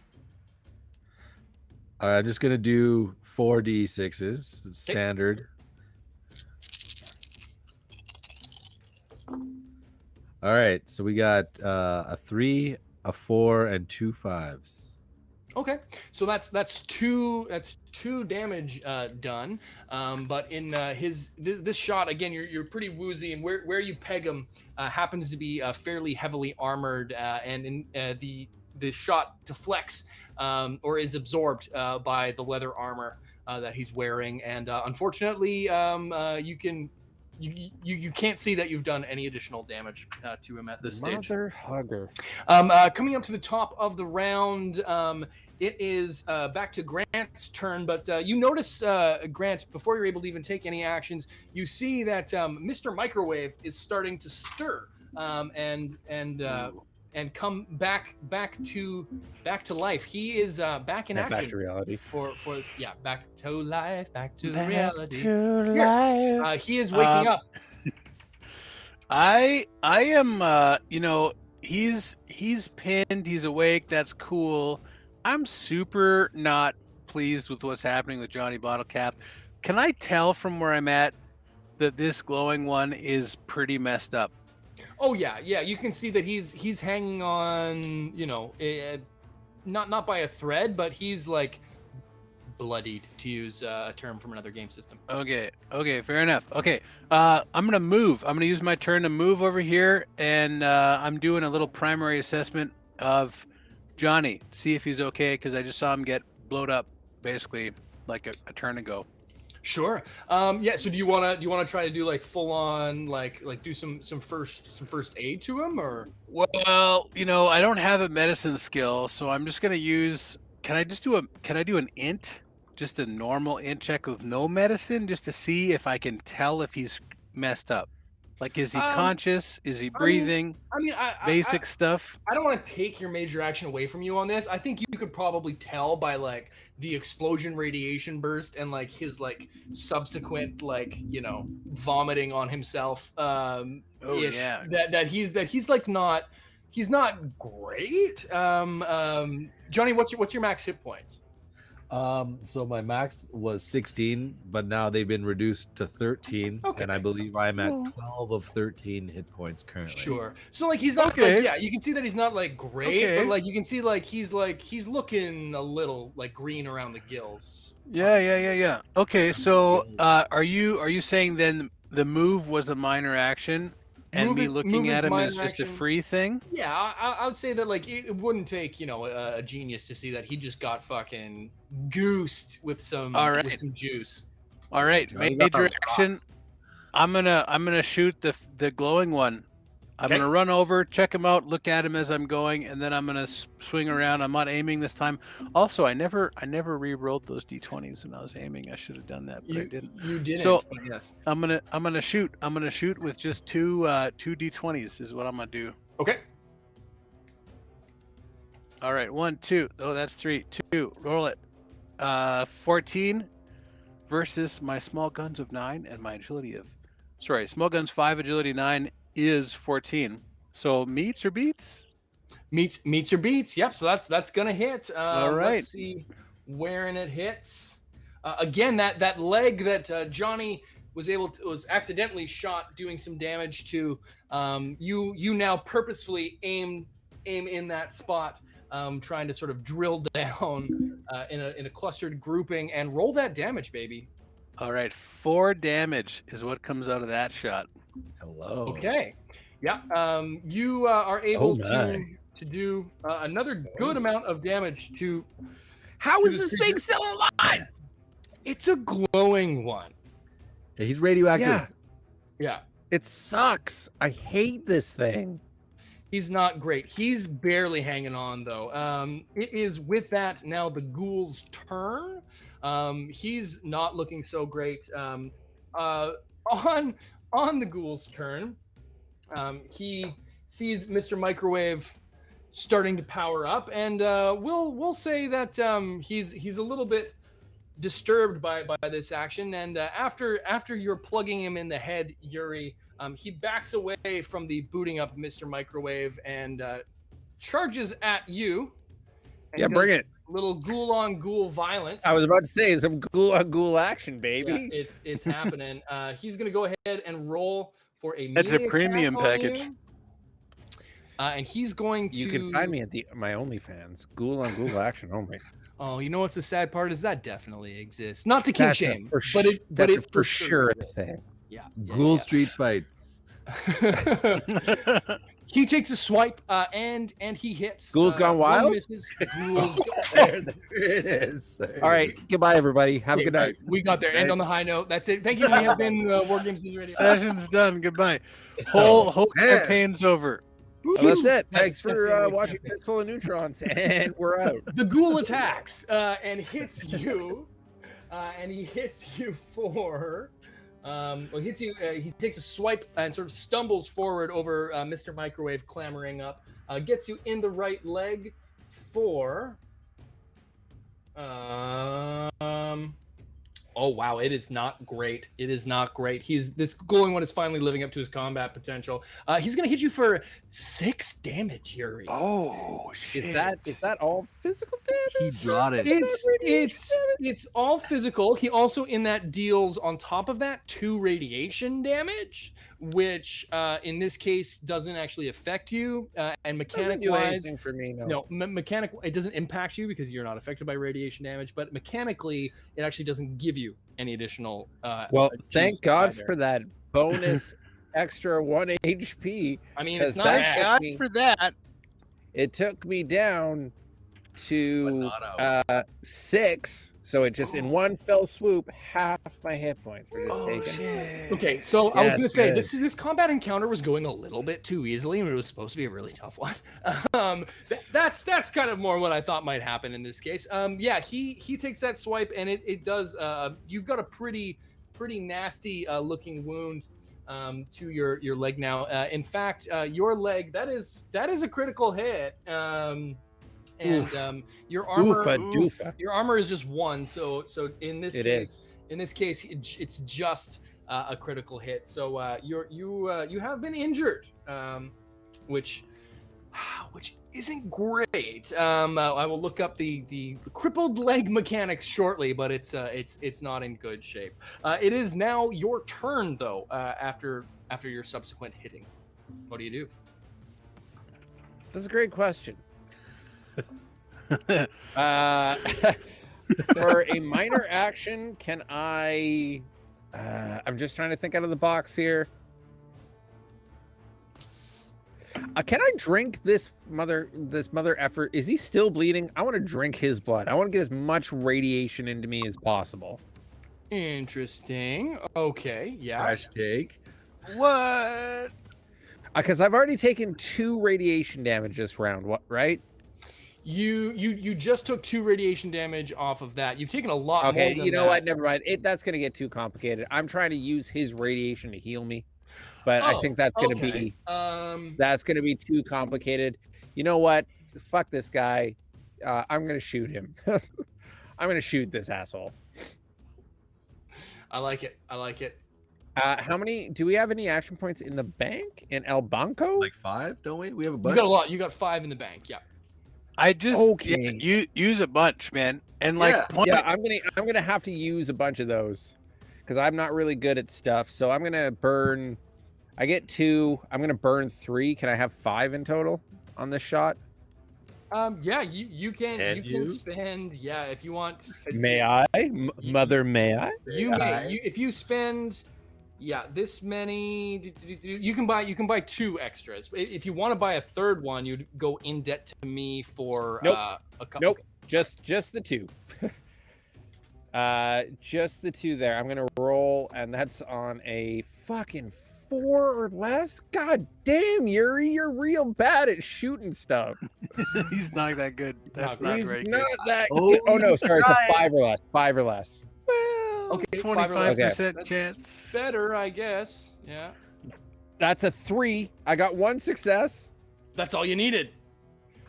So you Alright. hit him. Yeah. So as he takes a swipe out of my leg, I'm just gonna kind of reaction shot and bury the muzzle as close to him as I can and pop off a 38 round and say, "There's only one ghoul in these parts."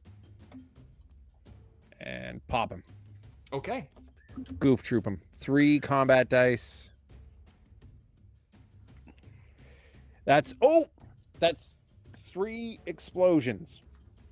That's 3 damage. Now, we've got our our gallery in the chat here is telling Yuri to spend some ammo, but folks, his 38 pipe pistol, which is fucking just wimpy, has no additional fire rate. He can spend no additional ammo, unfortunately, in this case. So get a new gun, Yuri. It might help. But you're able to still do some damage, even despite the ouchie wouchie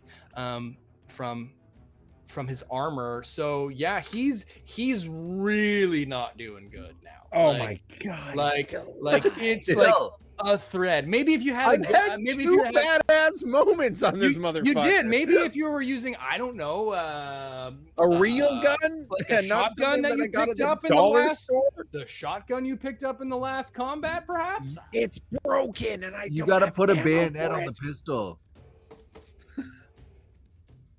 It is now. All right, whatever. It's okay because it's our hero's turn. Johnny Bottlecap. Johnny Bottlecap. Johnny What's the move, buddy? Bottlecap. Shoot All right. this asshole. Yeah, so we're gonna aim and take a shot. We're going back to Vault Tech Academy. Just I like like it. Sarge. Sarge was Johnny's instructor. We Okay. only referred to him affectionately as Sarge.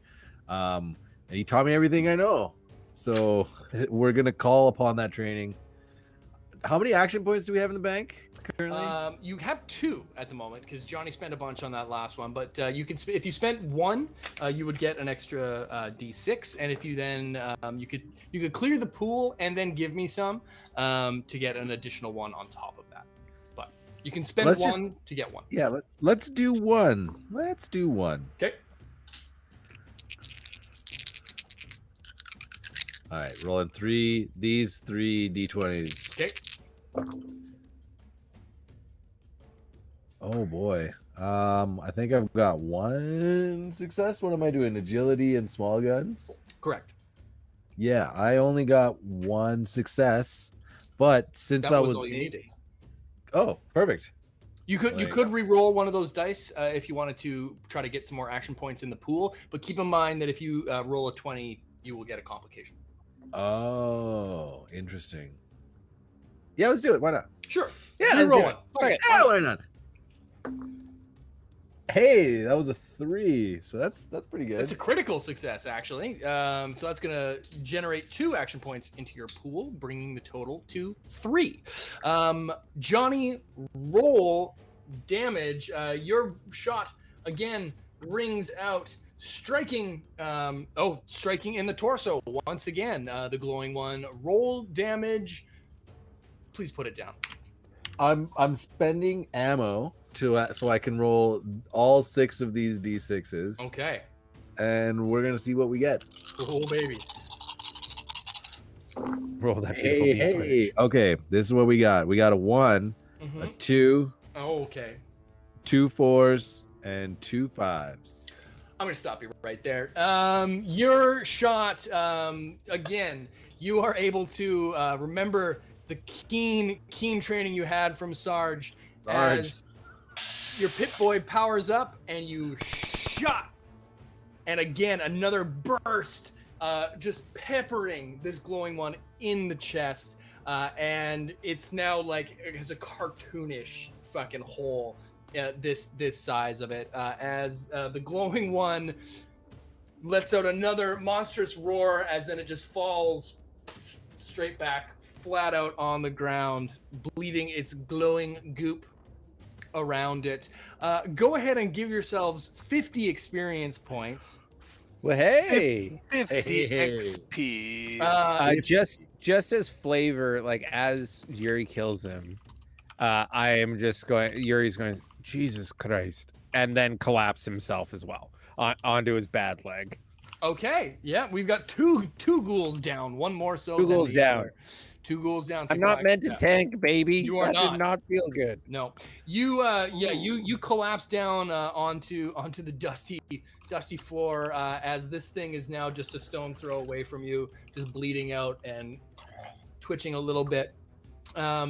Combat comes to a close as Mr. Microwave finally boots up. What the fuck is up with Mr. Microwave? Mr. Microwave boots up and taking a look around says, My goodness, What happened? Master! Oh, Master Long!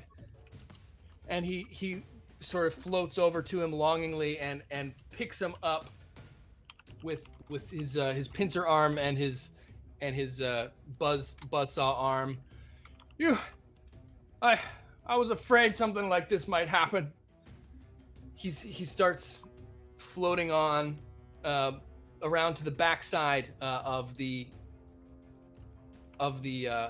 tourist trap here. He sets him down softly in the corner and sort of leans him up against the wall.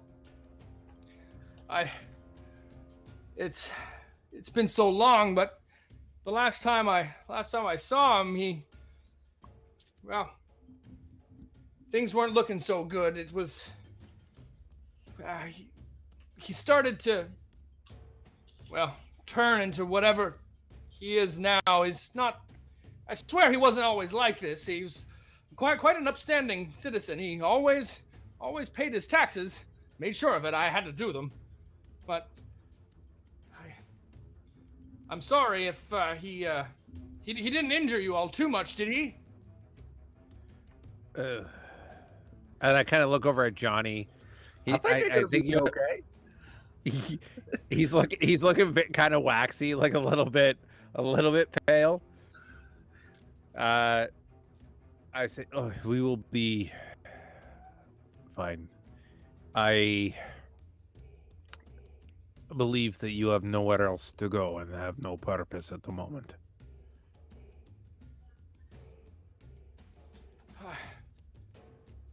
I wish there was something I could do to help you all. You are speaking my language now. And like I'll kind of get up on my bad leg and like hobble over and pull out the tire iron. What's that? I'll help you up. I came over to see how you're doing. I'll sort of help you up from the side. For sure. I'll pull the tire iron out of his joint and point him with the tire iron in the direction of Longmount and say, "If you float into Longmount, tell him that Johnny Bottlecap has sent you to assist. Ask for Bert. He will have work for you and help with your repairs." And then I'll hand the tire iron back to John, or back to Rifleman. Sorry. There you go. Well, Beauty. I think, that's fair enough. It's been so long here in this, whatever this place is. Something must have gone wrong with my programming when, you were able to patch me up, but in between there, Master Long, he sent me to defend this place, and if he's not left, then I might as well see who else I can help. My deepest apologies for my master's behavior. I'll go and I'll see this Bert of yours, but there may still be some of the master's equipment in the back. If you help yourself to anything there, I know he definitely helped.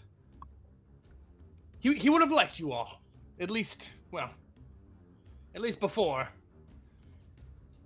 Thank you again. You're too kind. I hope to see you again soon. He sort of sheepishly sort of bows and tips his hat if he had one, and starts to float on down the road. You have completed the secret side quest. Secret side quest. Hold on. I have a pang. Rifleman has a deep pang of conscience. I hate robots, but like there's something about this robot. I'm so like I call out to him as he's floating off towards Longmount. Hey, metalhead. He turns.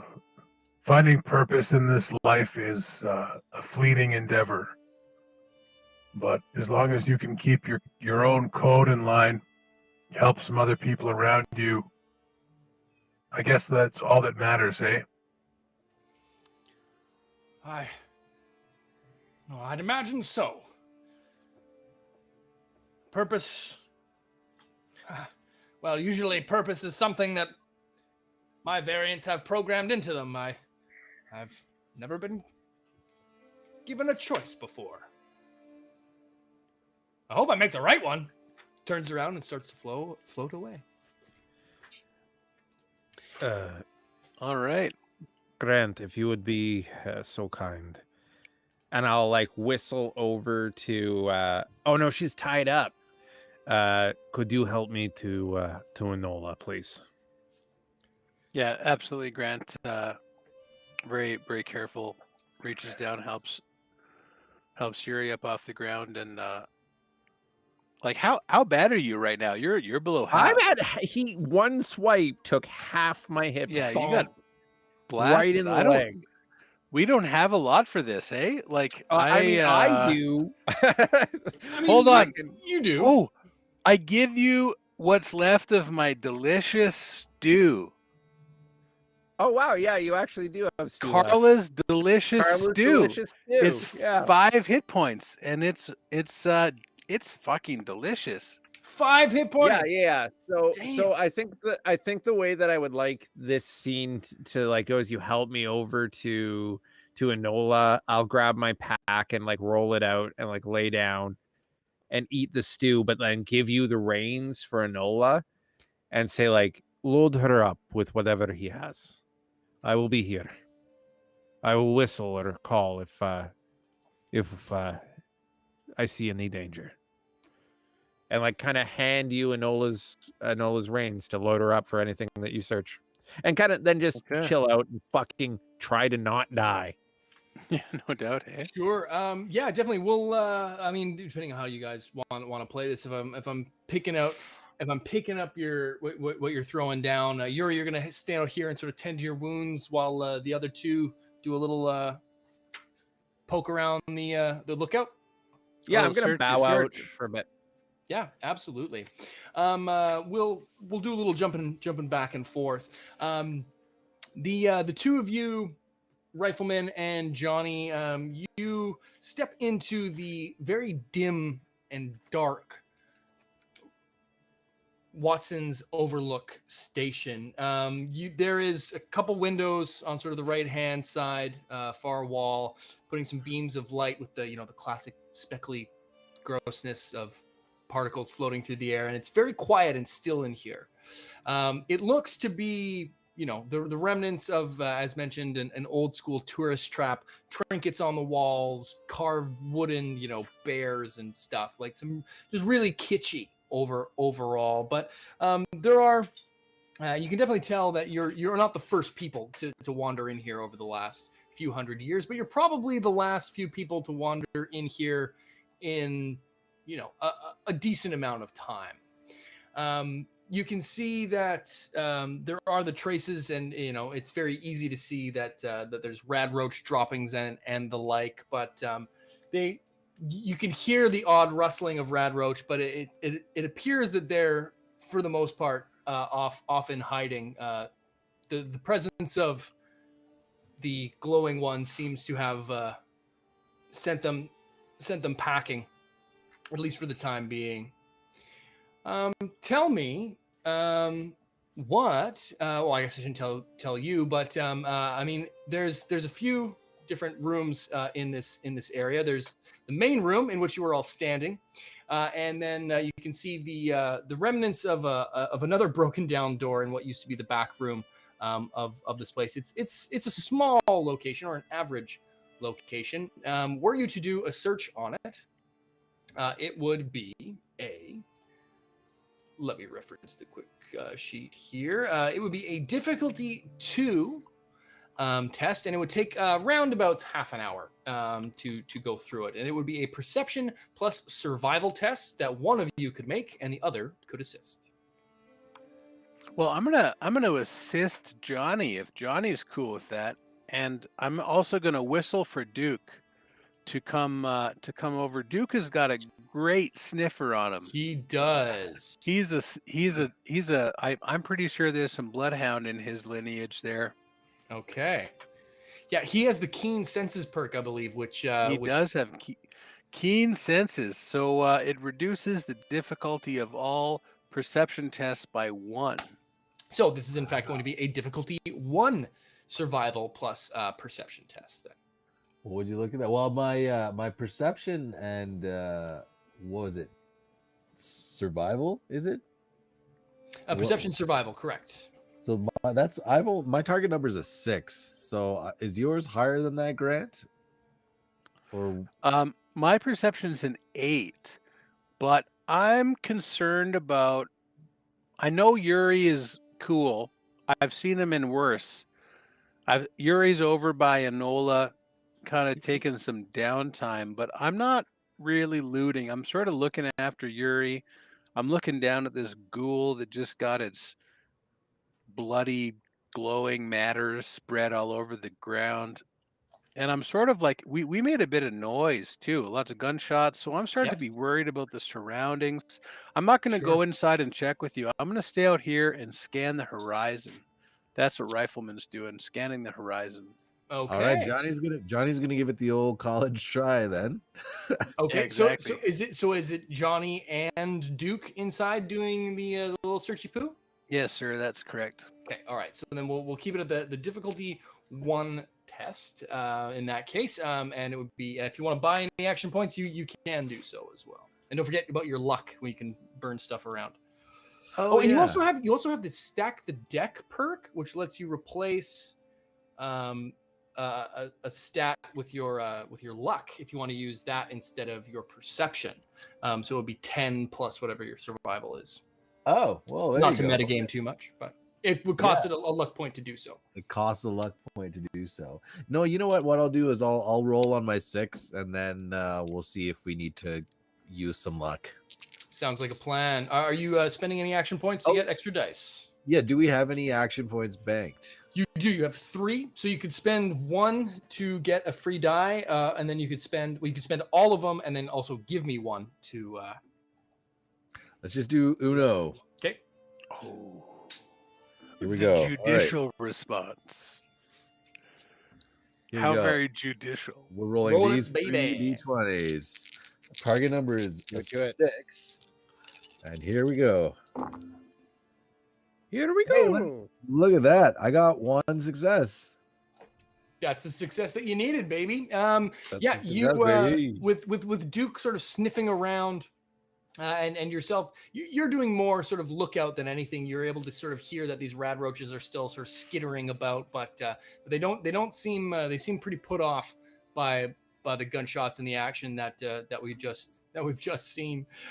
So you are able to Duke really does the legwork here in the search, but you are able to come out with some goods. In fact, you are able to make let's see, 1 roll on the clothing table, 1 on the food, 1 on the beverages, and funnily enough, you get some oddities valuables roll in this location, as well as some junk. So I will pull up the tables here, and we're gonna get Johnny to roll some 2d20s. First will be on the clothing chart.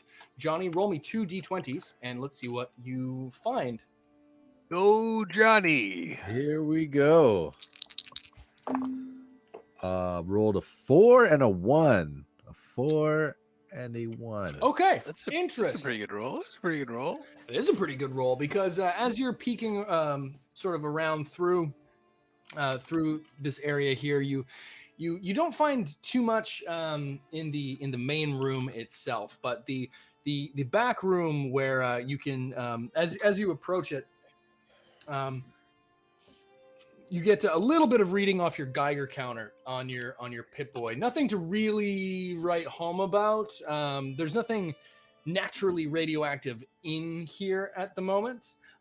Wait, but, I'm very excited. but there is some latent juice in this area from where the juice is running. It's for- all for- about that the juice. spice must flow. So Where you the like glowing the one juice. was pent up. You also see in this back room the remains of a steel chain on a radiator, which has been broken loose.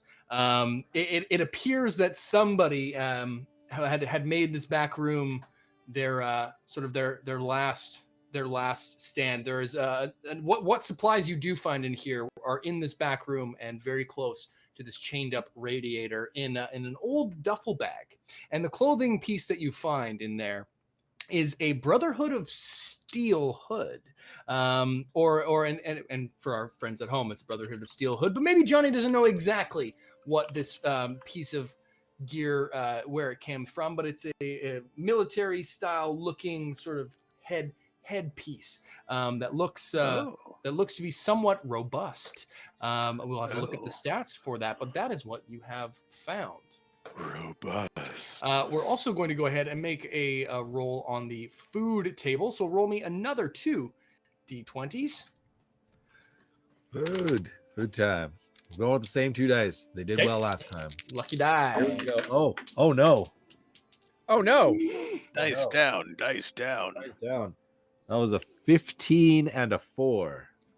Interesting. So you find a old pre-war box of Instamash also tucked inside this survivor's duffel. What a growing boy Fucking needs. love Instamash so much. It mashes so instantly. Baby. I fucking love Instamash. We're gonna go ahead and make another roll, this time on the beverages chart. So give me another 2d20. Here we go. That's a 5 and an 8. 5 and an 8 is a total of 13. You find a bottle of bourbon. Oh, Hey. Not too unfamiliar with having had a little bit of drinking last night as well. And Real we're quick, roll. Yeah. just as a question, how old is Johnny? Good question. Are you of legal drinking age, son? he's like probably like Yeah, like we haven't talked about this. 38. Like I know Johnny's kind of younger, but like, is he like young at heart, maybe. How old Is are he you, like- Johnny? 15, think, 16, 18? no, I think he's early 20s. I don't know. I like that now that Okay. you've introduced the idea of him not technically being of like American drinking age. Like Sure, maybe yeah. he's 20, but Okay, I I, don't know. like that. I Okay, yeah, young 20s. Okay, for sure. let's make him 20 years old. Canon, lock it 20, in. that's canon. It's now 2-0. And 20. 2-0. He's Okay, 20. yeah. Johnny is 20. I'm writing that down. Okay. Today we I found like out it. how old Well- Johnny is, and we didn't even have to cut him open to cut the ring and count the rings or anything. It was just, Yeah, exactly. That's fine. he's not a tree. I like it. Okay. Let me well, there you know, go. Johnny Bottle Cap, not a tree. Is he a tree? Question Not a mark. tree. 20 years old. War For the Games News record, Radio ladies. merch. Is he a tree? Question mark. Yeah. Is he a 3. tree? Episode 3. Yes. Okay. I'm sorry, I derailed the entire episode. No, it's good. It's good. Now we know Johnny's Now we but a know young, Johnny. but a young boy. So now this is gonna be an interesting little roll here.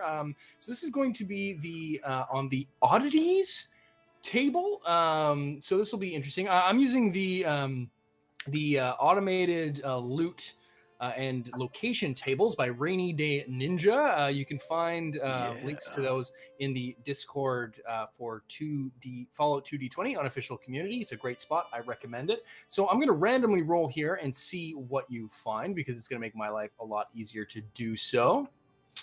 Okay. Neat. You find an old multi-tool, like an old Leatherman's multi-tool. And also going through this this duffel bag, you find varying pieces of Wasteland junk and junkery, 3 pieces, in fact. But on top of all of that, you also find not in the duffel bag, but as you're moving things around, looking through the bag, you see next to this radiator a very crude note, and note is a bit of a stretch. This you can see that where this multi-tool is etched out into the concrete of the ground on the actual ground is the last will and testament of Stephen Long. It is only a few lines. And you can tell that, looking through this, it's not fully coherent. It's broken English. The first line is hungry, so sick, can't think. The rads, the hunger. Tell mama. And then just like nonsensical scribblings. And that's what you see. It would appear that this man, whilst turning ghoul, locked himself away from the world and chained himself up to this radiator. He went werewolf on it. Unfortunately maybe fortunately, because his misery is now ended, and you have now walked away with a good amount of stuff. But as you make your way out from the back room, you can hear a little bit more chittering and the like of the rad roaches that start to peek their way out. But they're not coming at you for one reason or another. They look more sort of intrigued by your presence here. You make your way out into the daylight, or as you begin to make your way out into the daylight, we shift to Yuri, who has been sitting patiently by his trusted Brahmin. What have you been doing, Yuri? Well, I mean, for the people who love numbers at home, with Carla's delicious stew, I didn't actually really have to do any actual first aid. But for the people who love the narrative, I've set myself up, maybe even a small campfire to warm the stew as I sort of tended to my wounded leg. And as the stew heated, I ate it, regained some composure, talked with Enola May, and kind of just like kept a wary eye out. In fact, what I did was I brought Enola May down. So now that she's like lying on her haunches like a cow does in the field. Yep. And I'm kind of like laying up against her and eating Carla's stew.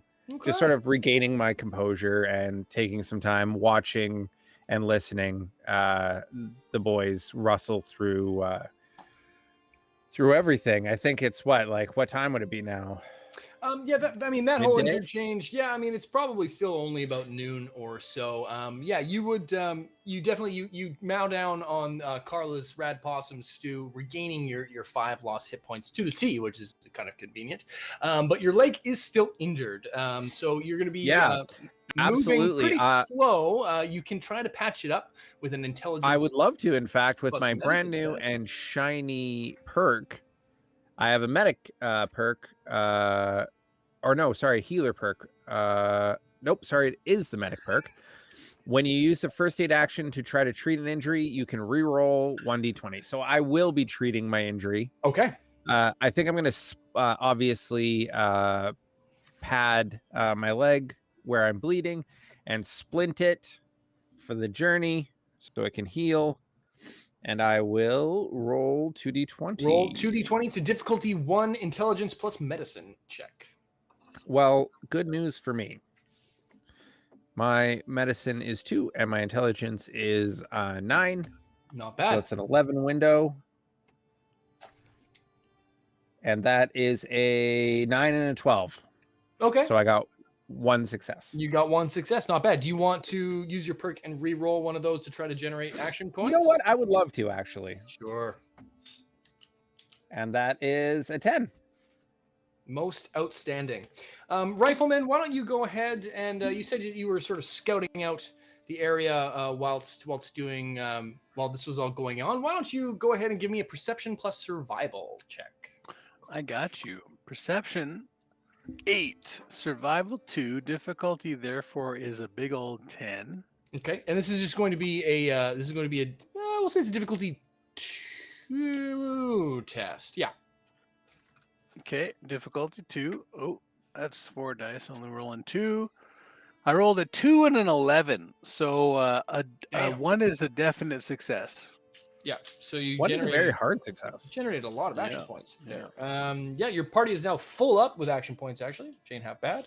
Yeah, and you don't see anything in the general vicinity to let you think that anything's gone on too sideways as far as attracting attention. Does the party want to? I mean, it's only like 11 o'clock, 12 o'clock in the day. I mean, are we making camp or are we moving on with the plan?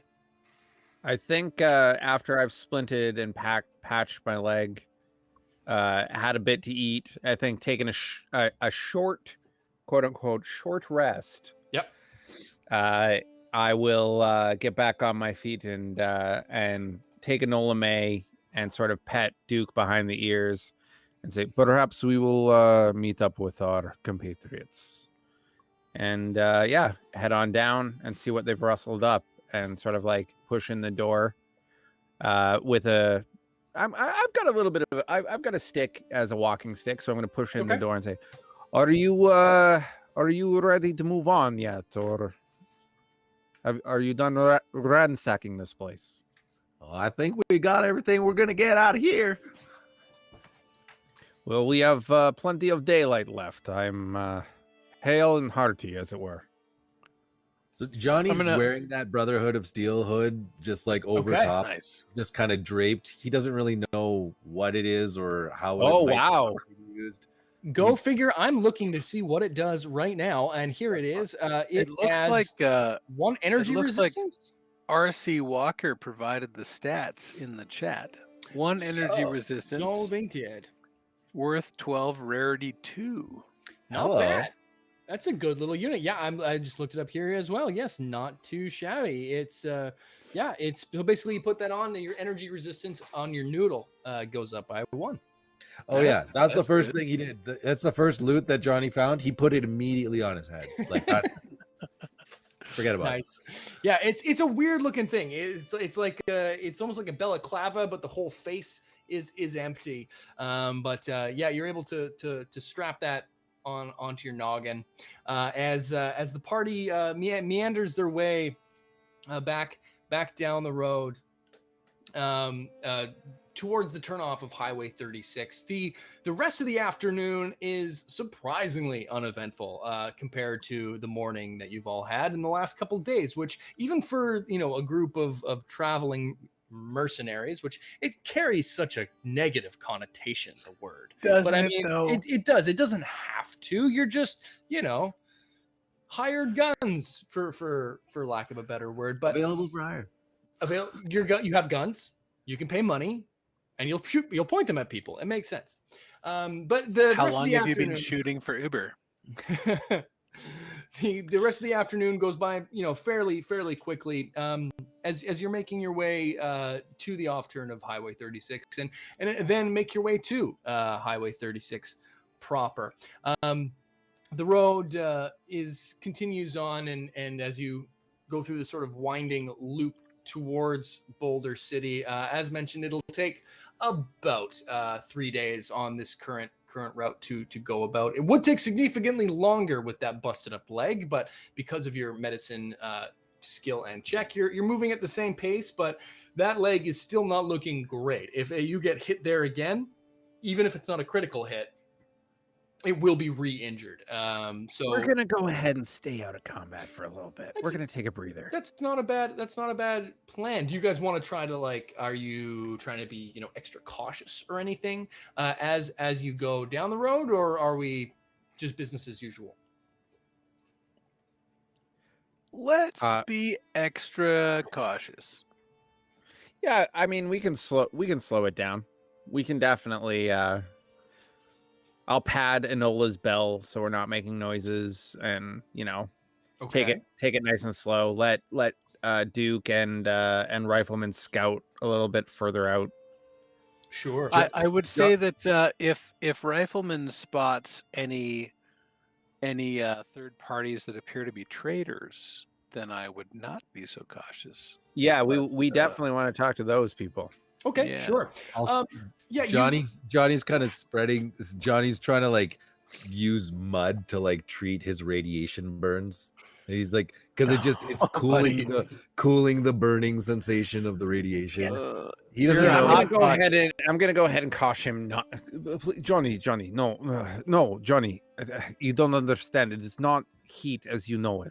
You are suffering from radiation sickness. We need to get you some Radax or Radaway. And like try to like I get that you're kind of delirious out here. You did not experience what we did. I am an effect of the massive radiation. We need to get you special medicine. Yeah, it burns pretty bad. I'm gonna wipe the mud off, but use some water and cool rags, damp rags to try to relieve his pain. I wish that I had some fucking buff out or some shit to give you to ease the pain, but there I don't. was a bourbon, as I recall. There Just is bourbon, saying. actually. You got that. It doesn't do anything hit points wise, but it does make it easier to do. I believe it's endurance tests or strength tests. But yeah, unfortunately, it's not going to do anything hit points wise. You are going to need either radiation or some medical treatment. But luckily for both Yuri and Rifleman, you are aware of a you wouldn't be able to reach it today, but in the next probably about 16 to 20 hours down the road, you are aware of a local spot where people often on the Boulder Loop will stop to either trade or to rest up.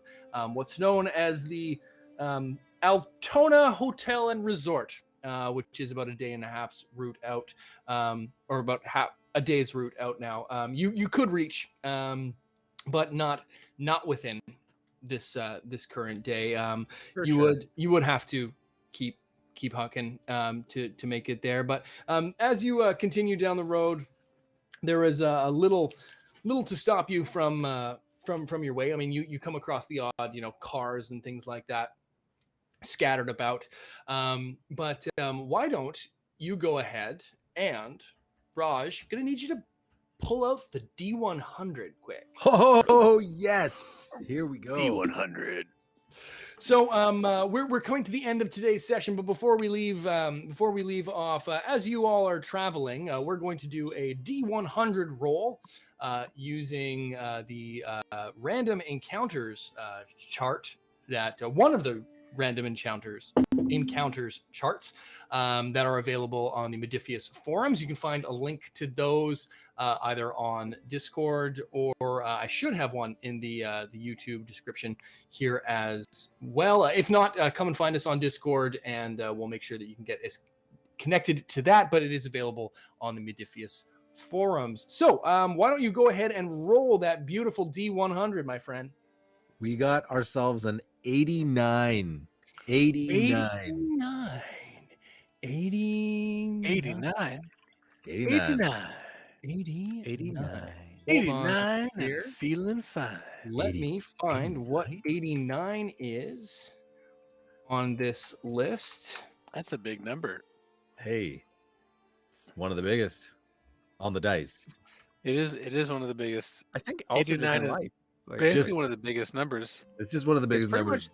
Period. It's one of the top ones. Oh, I one don't of the think there's a greatest. number I mean, bigger than that, actually. It's No, up there. not a lot. There's only a handful more, Or less. or less. Yeah, yeah. It's also one of the smallest numbers. I mean, if you're thinking about it. in the Think about ultimate it. possibility of numbers. I mean, I guess so. But yeah, as you are making your way down the road here, let me find this. Chart is loading very slowly here. Interestingly enough, you're walking through Okay, sure. We'll You fell into a pool of Radaway. yeah. I mean that would be great, but not exactly Radiation rain. not exactly the right case. I don't. 89's weird on this. 89. Say it. Do it, coward. Say it. Say it. Oh, okay. Say it. No, that's better. That's better. Okay. Yeah. No, it's still 89. It's still 89. I was looking at the. I have two lists, and that one's weird. I don't like that one. I'm looking at the other list here now. Forget about it. That one was a traveling clown. It was fucking weirder than that. I'm not gonna go into how weird it is, but it was weird. It was. You just read it and noped out. Like, Yeah, no. 100%. I'm gonna keep both. I'm glad I had both lists open, because I think that's what I'm gonna do from now on, is keep both lists open and take the one that doesn't involve The less problematic one. Yeah. Or the more problematic one. Yeah. 89, okay. maybe. Not I 89, was- of course, but like another one, maybe. I was another actually reading this wrong. This makes a little bit more sense. As you are a few hours pass while you're making your way, and you start to get towards the point where night begins to fall. And as you begin to make your camp, far off in the distance, you begin. I'm gonna recap a little bit. You start to make camp. The day comes to a close. You're all laying out your bedrolls should you have them and whatnot. And it's night. It's now after midnight, and Johnny and Yuri, you're both asleep, but Rifleman, as you tend to do, you have one ear on the horizon, so to speak. And as you get up to relieve yourself in the night, you hear off in the distance, and on top of hearing, you actually see, with it being a fairly clear and level plain, that about far off in the distance, easily 20 kilometers or more, you do see what appear to be large flashes of light, and several seconds later you hear the report. It's very easy for you to tell that whatever is happening off in the distance down the road are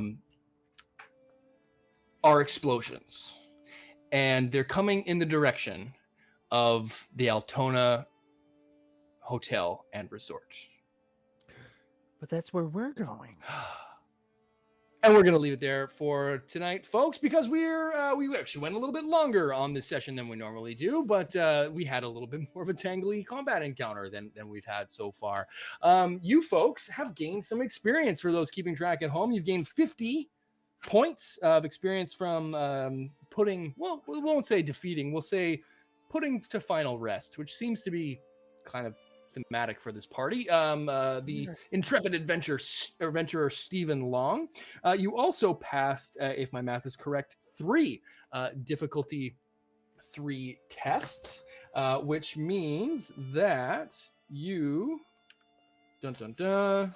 will have gained how much additional experience? You are level 3, all correct, yes? That is correct. Yeah. So you gain 50 plus an additional 36 experience points. So that whole encounter slash day of travel gained you 86 experience points.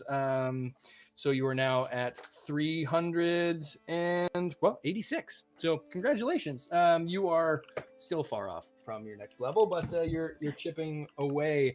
That's going to do it for this episode of A Fistful of Neutrons, viewers. And thank you so much for watching again and sticking through. We had a lot of new folks chiming in and watching today, which was awesome, and a lot of the diehards, which can't thank y'all enough for coming back week after week. You know who you are, but you get the shout outs anyway. RC Walker, Corbin Bear, Juan of Arc, which is one of my favorite names. You got on a plane when the episode was starting, got to where you were going and tuned back in on the second half. So you get gold star viewer of the day. Hondat back again, the real person, not the NPC. Watching from the wings. Thank you so much for joining in again, and big thanks again to everyone who's been supporting the channel, whether it be on Discord, on YouTube, our new Twitch streamers. Thank you so much for watching. Craspu, if I'm saying that right. Thank you so much for tuning in, and the other 3 random viewers who are watching us on Twitch as well, and Brittle Orphan, which thank you so much for becoming a follower of us on Twitch. You are our 4th one. Yay! We're brand new to Twitch. We're a bunch of and the people dudes rejoice. in our mid to late 30s. We don't know how to fucking internet, okay? What's we're Twitch, anyways? What is Yeah. the internet? What is it? It's a thing I get in my eye when I haven't got enough sleep in the night. That's what I know it as. But thank you so much for watching. If you folks want to support the channel, please keep watching. Tell your friends about the show. As far as the 2D20 crowd goes, for the Wasteland Warfare folks out there, there is a lot of crossover, which is nice. We're going to have a new video out tomorrow, taking a super sneak peek at the new Commonwealth wave, which is going to be coming out in and around November. So no New Vegas was the big news this year, but we got another wave. So that's pretty awesome. So I'm pretty stoked on that. So tune in tomorrow in and around noon Eastern. Should have that new video out for y'all. And of course, if you want to go next level, you can pick up some WGNR merch on our Streamlabs and or do some Patreon subscriptions. And for all of you folks who do like to become named characters and whatnot, you can even become a named character on there with some perks and the like. But just being part of the community and joining us on Discord or Instagram and telling your friends about it is more support than we can even ask for. Monetary is just icing on the cake. So thanks again so much for tuning in, and thank you, players. Thank you. What a day! What a day! You guys got some gear. What a day! What a day! What a day it was. There you go. You are 1 day out and 2 days out and 1 day down from your trip on the way to Boulder City. We will see you folks in 2 weeks for the 2D20 crowd. Everyone else in the Wasteland Warfare family, tune in tomorrow and we'll have some new videos for you. Players, say your adioses. It's been nice having you again. Adios. Please tell your friends, tweet about us. We don't have Twitter yet, man. I got off Twitter when I quit the newspaper game. I can't. No, I'm telling the fans to tweet about us. Okay, you guys can tweet about it. Tell your friends. Tweet a tweet, or just tell your grandma, or like whoever you like. Honestly, send a link to your grandma. Yeah, send a link to your grandma. She'll love it. This. She'll love it. She's gonna love it. She'll have no. How do I fucking open clue this? What's going on? These are random letters and All right, numbers. I don't goodbye. know what I'm doing. Thanks much, everybody. We will be back on, I believe, the 16th. 2 weeks from now. We may have a little bit of a later start that week. So we'll see what's happening. Our schedules are shifting around a little bit. So we will be back though, but we'll keep you posted. Make sure you're staying tuned to all of our socials and the like. And we will see y'all in 2 weeks' time. And until then, remember, mistakes do happen. Mistakes do happen. Mistakes do happen.